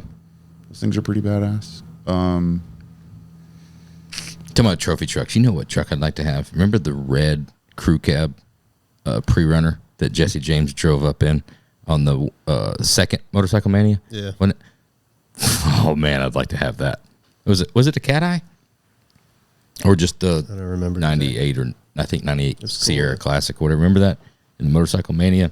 Remember the Red- the 50s one? He came No, like red drifting crew around a cab corner or Chevy something. truck with the projects on it. Just anything with projects looks. It was fucking awesome. Wonder where that. Yeah, I think for me, Great I truck. think I'd have to pick, there's a handful of guys that I think could do this, but I wouldn't want, like I used to want to build this 36 Ford that was all chopped, sectioned, all that stuff, and I still love the look of that car, but I don't know if I'd want to have it. But and the car that I would want to build, if it's all limitless, sure, I'd love to build that car, but it would have to be, like you said, they'd have to build it to the level that everything functions. And so there's obviously a lot of guys out there that can do that. There's Troy's, there's lots of guys who have, there's proven guys who can cut up a car and make it drive and make all those things work. But I just don't know if I could ever be, and I don't even know if I could build it where I would be happy with it. I don't think I could afford I couldn't afford to build the car that I want out of that 36 Ford. And obviously you said there's no budget, but that's just a heck of a thing. That's a car that I've always dreamed about because it's ridiculous, the ideas I have. Like, it's stupid spaceship stuff that you've spent too much time thinking about it. But there's part where I just love to have just a great looking 36 on a stock chassis with a flathead that just isn't That cut up just at drag all. a bumper every now and then when you'd go around the corner. Yeah. Like, and so somebody who could do that with the because once again that punches some of the best sounding cars I've ever heard were flatheads. Yep. Like Straight pipe, no H pipe. And I don't know who that would. Cole Foster. But that's a custom 36. I'm saying a hot rod. I like them both. I remember the Cole Foster thing when it was in Rodger's journal. That thing blew my. What'd you think of South City's blue 36? Yeah, that thing was awesome. It was a Grand National. The light blue one. Yeah, it was cool. Yeah, little too. I like it either way over here or way over here, and it was right in the middle, and I like that one. There's the Murray's one that is up for sale right now. Saw that. That's cool. That one's well done. Yeah, I like. It's good. Because the trunk. What's he asking for that? Do you know? I don't want to ask. It's really good though. It is. The trunk is very well shaped. That's a really good start for somebody. There's a lot of those, and so I don't know. I'd have to, but it would definitely have to be somebody who I know is going to make it run, drive, stop, and steer well. Well, then I guess it'd be Probably take easier. the flathead out of it then. Who would you not have? We're dreaming, so there was like a particular shop that you were just like, definitely not them. Like, because I see you're working through this in your head. Is there one coming to mind that you're like, not them? Just one. I'd Or have as many as you want to. I'd have Roadster Shop build a chassis. I'd have Bobby Walden do all the sheet metal work. Oh, you're doing a dream team. Doing Dream Team, right? And then I'm gonna have Cole Foster and Eric Black work on styling, and then I'm gonna Eric force. Black's gonna fuck that up. Yeah, I know, but I'm gonna do it through a Shadow LLC. He's not gonna even know who I am. And then I'm gonna force Roy Brizio into finishing it. That's a pretty good pull. I'd probably let Eric Black drive it too when it's done, so it looks cooler. Seriously, I mean, he looks cool. He'd look good in it. I know he would. He'd look way cooler than me. The problem for me is I'm not gonna argue that. I like Fucking so many asshole. cars. I like so many cars. Yeah. And I can appreciate more and more of them. It's like. I do like your take on it though, putting how you'd move that. Oh yeah. Through the industry for that all-star cast to build something epic. Yeah, I'd just stroke it. I'd just fucking GZ it. I'd just fucking move it all around to all the people that had the talent. There's a Class 5 that's. I was thrown in there. Do you know what a Class 5 is? Nobody will catch that. Class 5 is the Volkswagen buggy. Yes. There's a super duper one that's for sale on the internet right now that's built by Jake's Fabworks. It's pretty badass. It's got all the Motec stuff on it. Big Danzio 4-cylinder motor in it, but they're like. You're big into this off road. You want to go off road shit. I used to race it before. It's fun.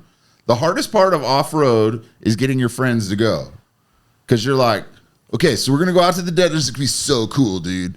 Like, I'm gonna drive the car. You're just gonna see, and you're just gonna sit here, like, see right here, 50 miles down the road. You're gonna be here with fuel. When I get here, you're gonna put fuel in the car, and you'll be like, it's gonna be so cool. And they're like, so when do I get to drive? No, dude, you don't understand. It's my car. You're just it's my car. my car. But you show up, and when it breaks, you can help us fix it. But just don't get in the way. But when do I get to drive? No, dude. We'll hang out tonight. Yeah. Later. Yeah. Late tonight. Yeah. I think you need to take Josh's sales class. Yeah. Yeah. You could probably sell that. Oh, I'd make everybody How be about fucking happy. your trophy truck guy? You've been following that Morgan Clark Range Rover build. I think that thing's cool. Things gonna be I know, nuts. for some reason, I know that trophy truck crowd's a rough crowd. He gets some flack. There's like whole Instagram pages dedicated to like fucking with him. Huh. But to me, as a chassis builder, fabricator, I'm fucking impressed with what that dude does. Like that. But I think he probably gets it from the race car guys. Maybe. The guys who just are there to straight because obviously that Land Rover's not built to race. Yeah, who cares, dude? I understand. I agree with all the. I think it's just there's just always haters and everything. Yeah. there's a guy that direct messaged me because he said something. Oh, that Chevelle's dumb because it's got an LS in it. And I'm like, no, it doesn't have an LS. It has LT. Yeah, whatever. You're an idiot. Should have a big block. And then I get it. You know, he decides to DM me and tell me how stupid I am too. And you're like, can't believe you put 20-inch wheels on it and ruined it. Yeah, wagon wheels. That's another they call them that. But there's just always haters. Like, I think that guy has found his niche. Yeah. You know, I mean, there's the Kibby Tech guy does a lot of a kind of a varying amount of stuff. You know, there's the guys. I think another one that's super cool is the King of the Hammers trucks. Like, that's a different level. I don't know if you guys watched it this year. It'd be honest, nothing against those guys. It's just not. It doesn't interest me that much. Not as much. Trophy trucks, badass. Long travel stuff, really cool. The King of the Hammer stuff. I mean, I can respect what the guys are building. It's just not. But some of them fast now, enough for you. But yeah, they're getting. Oh, they are now pretty damn quick. Yeah. Like if you maybe I need to spend some more time watching it. Just look up Lauren Healy's Bronco. Yeah, that deal's ridiculous. You know, it's got independent front suspension. It does 140 miles an hour in the desert. Really? And now this year they ran. I don't know all the trails that are there, but they run a trail. They don't tell you what the trail is until for the final lap until the day before, so you can't go pre-run it. And somebody had told me that the trail they went this year on the final lap, he's like, I've walked down it, but I never thought anybody would drive up it. And it was just a winching thing this year for that final lap, and it took 14 hours or something to finish the race. Like, they finished in the dark. And they say that the guy going into the last lap, whoever's leading on the last lap, will not win because it's just that tough. But you just look at, I mean, yeah, there's solid axle ones, but it's one of the things that's still wide open.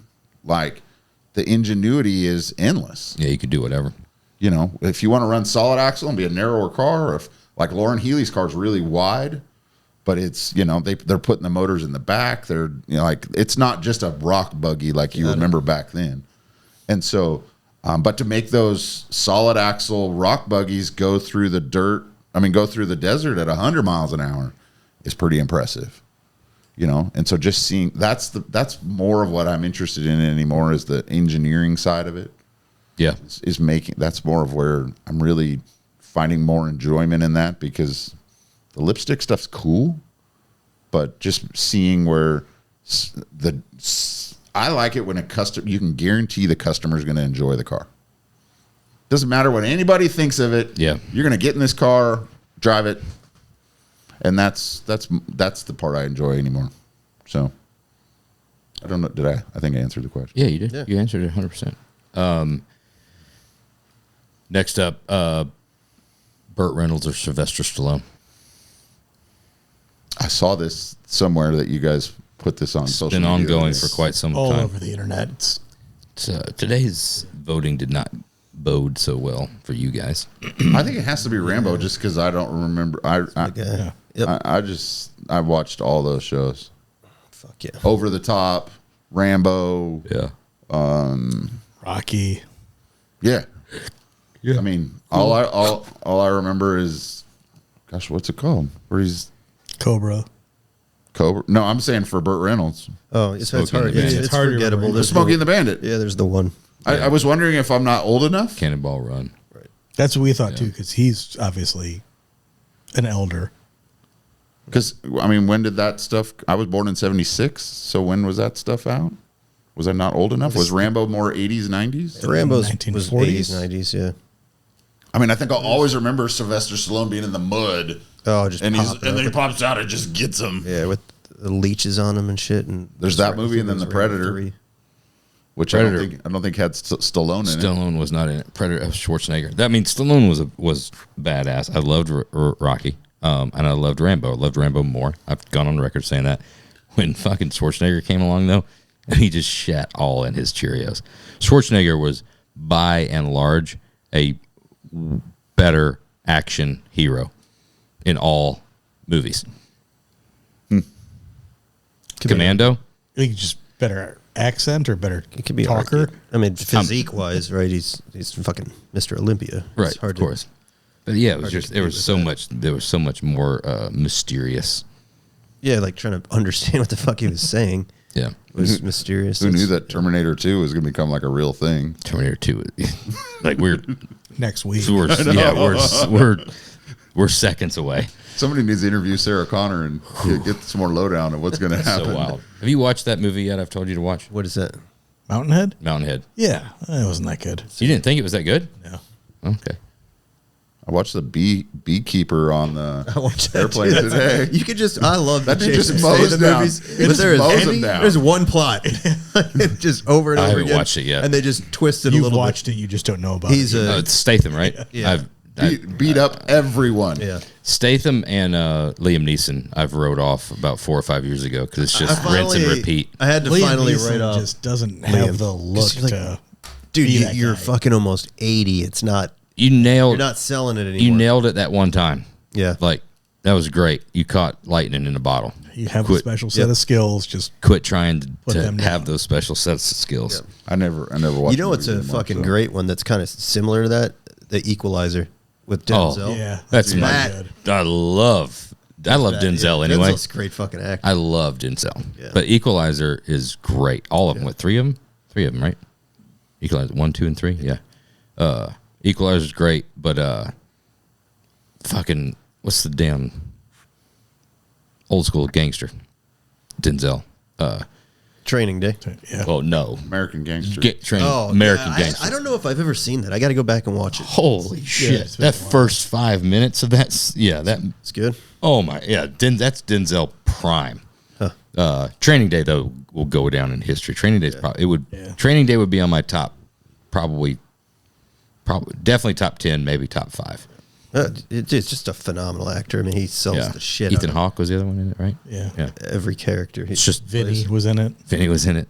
But that one takes you. That one was, especially my age at that time when you're watching a movie, you're starting to get you're a little bit more mature to like pay attention to the movie and like the ride that it's taking you on versus just like action all over. You're like a little bit more intelligent. That one was like, it took you for a fucking ride. Training Day. Denzel's great. Have you ever seen the commencement speeches that he gives or whatever for like graduations and stuff? Yeah, he's a sharp guy. Yeah, dude's really good. I was thinking we had something else. What was the other? Well, we don't. Yeah, That's it. we've covered them all. It's been amazing. The class, we've done the plugs. Everybody knows where to get the class, but if you go ahead and one more time. So we decided we're going to do a class in September. There was a ton of people who signed up at last minute, like usual. So we're going to do one in California in September. We've already set up one to do again in February next year at Troy's place. We haven't picked a date in February because we try to not get it on Grand National or Riddler weekends. Try to get it so it's away from that. And so we've already done that. We're just taking $500 deposits. Ironworks Speed Kustom.com. That's right there. You can just hold your. And as of right now, it's still being called classes, right? But it's TBD. It could be changing for retreat. Sounds a little too like culty. Like we might smoke weed at the end of the day or something. I don't know. Cool. Maybe that's I important. tell you what, do it in Flagstaff, and you do a business class retreat, and I might be there. Yeah. So it's been a lot of fun. I've really enjoyed seeing guys raise the bar in their shop and seeing that stuff get better. There's some guys that you see them blossom from being a car builder to a businessman. Yeah, we've heard nothing but great things, and you've seen the guys that have done it a couple years ago, and you can see Results. Yeah. turning I think into you're doing an incredible thing for the industry that kind of like you said at the beginning, everyone is got too much of an ego to talk about it, but it's obviously what keeps the lights on. It's what keeps everybody going. So, There's been props for Thank you. spurring the industry along. I think it's doing phenomenal things for the entire industry, and everyone should definitely jump onto it. And there's been discussions that I've seen you guys have, and you guys are right. There's things we say in there that I don't think you could say at a public setting. Just to be frank with people, and really, like, there's examples we get. Like, I use the example of what kind of hooker do you want to be? Like, it's the same thing. Like, do you want to be in the back alley doing junk, or do you want to be the call girl? Like, and so at the end of the day, you're still getting Either way, it's the same thing. It's the same thing. And so, it's funny how it's like a really good example. It's a really good example. Really good example. And so it's just neat. It's really been neat to see that. It's been neat to see the camaraderie that develops in the classes with each students among each other. It's neat to. I'm a firm believer. You know, there's been discussions about the price. The price is the price because when we said it the first time, I didn't think anybody was going to show up, and I didn't want one person to show up, and I'm pissed that I've got to do the class for one person. And so we've learned that if you're not at a point where you're willing to invest in yourself, you're not going to listen anyways. Like the Fabricators Union that's on Facebook, I don't even really participate in anymore because it's just the same people who are still going to try the same things to do those things and not reach out. And Troy and I work our ass off in these classes. Troy's been telling me all week, because every time the week leading up to it, I'm analyzing everything these guys put in their notes, trying to make sure that we're saying these things. And on Saturday night, I'm spent. And I'm traveling clear across country, giving up time with my kids, giving up time with my wife. I'm out of the shop. Troy does the same thing. Troy's always like, we should just have this class at your shop. I didn't realize how much setting up all the tables and snacks and all this other stuff just takes. Probably lose 2 days worth of work leading up to it. Of some sort. You know, you got to move stuff around. And for me, I'm the most frustrated is you can write on the website, I need the attendee's cell phone number and an email address that you look at, and they still can't do it. And they misspell their email addresses, and so I have to call them and be like, okay, I've emailed this email address 3 times here. Oh no, I don't even check that one. That's not just the business class. That's just this industry. Dude, we had 40 something plus cars in for best on RS at SEMA, right? It's very simple. Just picture the car, your logo, name, cell phone number, and then the location at SEMA. We'll handle all the rest. Where's it going to be at SEMA? SEMA, outside, inside, upstairs, the booth, the big booth, the small booth. I don't know yet. TBD. Shout out to Vinny for entering a car that's not even on our chassis. And then you get the one, like, call Vinny. Hey, the Mustang's fucking ripper. I think, is it on our chassis? Nope. This is best on RS. Oh, yeah, fuck it. I didn't pay attention. Just thanks. Just enter. He just thought he had an in. Yeah. So that's always an ordeal. But at the end of the day, it's just neat to see those guys improve things. It's amazing to me to see how many good car builders are coming out there. And you should pop up some testimonials, follow up with some of these guys. And we do. We post those up on our Instagram. I have yet to figure out what it is that makes people finally decide to do it. Because like I asked almost everybody, hey, did you see the stuff that was on here for the oil and whiskey? And they're like, no, I didn't see that. But I think there's just a point where they get serious enough where they're ready. They want to do those things. And this is our biggest class. So we're 23 people or something. We're over what we wanted. Troy, and there's shops that are coming that you would be surprised are coming, or maybe not. I don't know. But there's some shop stuff that's coming that I think it's cool. And then there's a bunch of guys that I haven't heard of before. Then there's guys you're like, oh, I didn't realize I was already following that guy.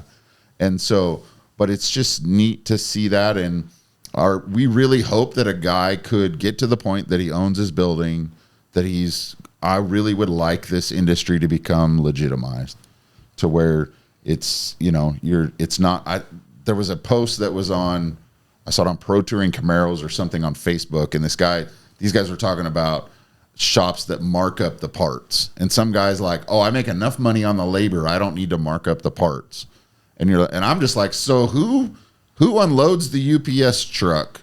Who invoices the customer for the parts? Who opens the boxes and figures out all this? He spends the time researching what parts are going to work and ordering it. And he also said that the other guys are like, well, I only sell the parts at what Summit sells them for. And I'm like, okay. Like, how much time are you spending to compare your prices to Summit? To be like, oh, well, I'm only making 2% on this thing to do it because that I don't have enough buying power to do that. And you're just like you don't, that goes back to your lane for me is like, do you want to be a parts store or do you want to do this? Because you're not going to. If you're not going to make any money off it, let him buy his own shit. Yeah. And if you can't get a deal on it, then don't sell it. You don't need to try to be Summit. They do a pretty good job of being Summit. Right. Yeah. Like, don't waste your time. Stay in your lane, build your cars, use your knowledge, do these things. If you're going to sell some parts, sell some stuff you can make some money at. Don't be like, oh, sucky, all, whatever. So Be that high class one. yeah, Weekends so only. You say. Has there been anything that one of the students has brought to the table that you've learned from? That Every time. Troy and I always come away with something of doing it. Of just different. There was a time where I realized we don't answer the phone at my shop. The phone rings and it goes to voicemail, but our shop is small enough. We don't want to pay someone to just sit there and answer the spam calls, answer all these things, because it's just money that's going away. And I'm not trying to. It's helped me set up my email thing where I qualify customers through the email process. I want people to contact me through the emails. And there's been things like that I'm just sitting there teaching this, and you're like, I'm so spinning my own wheels doing this thing or that thing, of just little things. And then the other thing that I think is good is Troy and I do a lot of things similarly, but we also do some things differently. I track my consumables differently than you guys do. And neither one of them's right and neither one of them's wrong, but it's just what works for you. And one of the things we do is the untracked expenses. Is I track all the stuff that you can't really track, the argon, WD-40, TIG rod, because I don't want my guys spending 15 minutes a day going, here's these nuts, here's these washers, 3 squirts of WD-40, all these things that add up.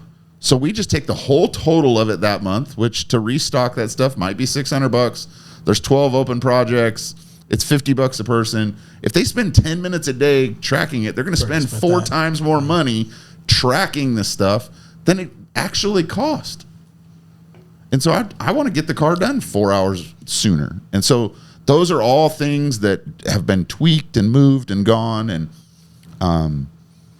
there's less and less now because we've done this class 10 times now. Now we do it more of a discussion. So we give out a book that was written by me. I'm not a book writer, but it's just, I don't know, 20 or 30 pages. By the description. Yeah, they called an author. I think it's. See, it's not a conference.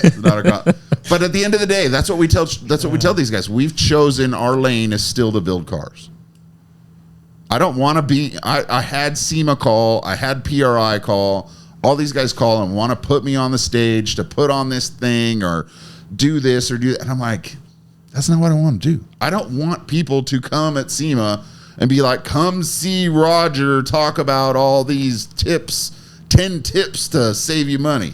Right. No, I want you to come to the car to see the cars that I'm building. We're just going to pull back the curtain and tell you the things that we're doing that work. And I can't tell you if it works. We in our Zoom class last week, we talked about the metrics that Troy and I use to determine whether our business is working well this week. You can have profit loss, that works, but what are other metrics that you can do to do that? And really a lot of it came down to just experience in us understanding how our businesses work, where we take the metrics at in the cycle of payment and all this stuff. Because every Tuesday afternoon after everything's been paid, all this stuff is when my wife gives me this update. And so I can tell by these basic numbers where I'm at. And so just in doing those things, but we were nervous that it was like, it's not all this Excel spreadsheet and all that stuff because you're trying to sell value. You're trying to sell all these other things in the process of what you're doing. And we got done with it and everybody's like, man, that really helps a lot just to be able to understand that you understand your business. That's the only way it would work in this industry. If you you could spend a year and a half putting together the perfect program and Excel spreadsheets and a login and stuff like that. Tomorrow it's going to go to shit. Tomorrow go shit, but it'd also be over most everybody's head. It'd be too fucking complicated, and you'd be like, oh, you don't understand how this business works. It's you're relatable, you understand it, and you take mistakes that happen in your shop. You typically don't notice the mistake right then. You notice it down the road when someone else tries to put the bolt through that hole that doesn't line up. Yeah. And so, and usually that mistake gets fixed by someone else. It's worse when you notice it before it's going to happen and you say, don't do that. And then it happens. You're like, oh, fuck, that happened. We need to fix that. And it doesn't get fixed. And at the end, you're like, motherfucker, we talked about that 3 times. It didn't get fixed. Yes. You're speaking like you've experienced it before. You're just talking about those other shops. Hey, before you do that tomorrow, don't do it the way I think you're about to do it. Okay. Well, it was very nice seeing you guys. Good hanging out. Maybe we'll 4-peat next year. Always a pleasure, man. Good luck with the class. Keep building cool shit, man. Looking forward to seeing that Mercedes across the finish line. I think it's gonna be cool. It'll be at SEMA. Trying to work on where that's gonna go. It's gonna be at SEMA. Trying to figure out where. It's still basically on its own chat. It's not stock suspension. I don't know what to tell you. It's just. I'm sure there's somewhere. You win some, you lose some. Yeah. But I do have a Nova. I do have a Nova. Have a booth? You get, huh? Does Mercedes have a booth? I don't think so. I probably can't put it there then. No. Well, and that's the other thing. You're number one in line with the Mercedes. What? No, with because I called you the day after. Yeah, I know. Yeah, you're like, I don't know, list, you couldn't help but be number one in line. I still smell like smoke, and I'm still hungover. And you're trying to get a spot for next year. Yeah, I'm on the ball. In full transparency, when you called me, I had not gone to sleep yet from the night before. Okay. I was like, yeah, fuck it, dude. I don't care. Whatever, you can have the whole booth. Yeah. It's fine. But so here's a question: where do you think that Mercedes should be at SEMA? Because do you want to show that Mercedes to us? Or do you want to show that to Mercedes people? Where's the place to put that car? Get with however the hell people end up with fucking cars in like the entrance to SEMA. Do it that way. Whose car? There was an Impala convertible. Yeah, like sitting right up front. That's a car that should be there. There's ways to make that happen. That's a car that should be front and center and be seen. It's sort of opens the industry up to doing cool, fresh, interesting, different stuff. Yeah, because that car is a car that needs to go to SEMA. Yeah. Like I took the 35 there last year, and it's nobody looks at street rods. Not such a SEMA. Nobody goes to SEMA to look at street rods. So let's talk to Josh. Josh has all the connections. Oh yeah, so many of the connections. I've been talking to Spall, because Spall would be a good one. I'm just not sure that Hot Rod Alley is. McGuire's is a great place. Hot Rod Alley is always the place. I understand, but that's Always for hot the rods. place. It does. That does. But how many? But how many Mercedes guys go to Hot Rod Alley? How many Mercedes guys are going to SEMA? And if they go to SEMA, tell me the places that they do go. Toyo booth. Those aren't. Well, maybe you answered. That's just There's not for that type of car. It's not like, first of all, SEMA in general is not the place as good as SEMA is. Not the place to be having multiple other. Be like, oh, I'm a Mercedes enthusiast. I'm walking around with all kinds of money. I'm waiting for the guy that could do a resto mod Mercedes. But you just don't want it to disappear to where the Mercedes. It's not going to disappear wherever it's at. The Mercedes media people don't see it. That's what I'm saying. Calling me. Go ahead, Phil. You're up. What are you using for ECU and tuning? GMECU. Good call. See where I'm going with that? Yeah, I do see what you're going with that. But that's like back pocket stuff. We don't know how many cars we need and what booths we need. Like that's the type of the inside things. We'll work all this stuff out. This is behind the scenes stuff. There's a great possibility that is a possibility for you. Yeah. Yeah. Because that would be a perfect car. It really would. Yeah. Front and center. Yeah. That car is, as long as we don't have any cars that we need booths for. Which we do. But the impact of that car is crazy with the stance and all that. Yes, it's going to be fucking nuts. It's super cool. So that's why it doesn't. I mean, with a car like that, we've had people from SEMA on. You know, sometimes they've said stuff before, and it's like, yeah, I get it, but blah blah blah. But the thing that does matter on the car build side, make the car speak for the car itself. There's great spots and there's okay spots. regardless if the car is fucking awesome. A great car at an okay spot wins all. 100%. I mean, we've saw that with cars. I mean, hell, fucking Thomas Dickerson's a perfect example. I mean, being over in the Battle of the Builders thing was in a it's a far away spot, right? It's not. Yeah. But the talk about that vehicle. I mean, Tuesday at 10 o'clock, the show had been open for 2 hours, and I've already had 10 fucking people say, "You got to go see this truck. You got to go see this truck. You got to see this truck." So when something like that happens and it starts spreading, then it doesn't matter the fucking spot. So you do the shit that needs to be done, and then the spot will take care of itself. But there is some opportunities. The customer always joked that he's like, I just don't want it to look like a Pope Mobile or like ISIS is driving around the Middle East. What are you going to do about the 50 cal then? Yeah, I mean, it's funny though, because he's a Middle Eastern guy. Display it like that, then pop it up on two wheels to the side. Have like 5 guys hanging out while it's drifting sideways. That would be great, Great shop marketing, uniform for everybody. Just a little, Little AI video. ISK, Little just a little AI video ISK, for you. little logo on. We'll see you again next week.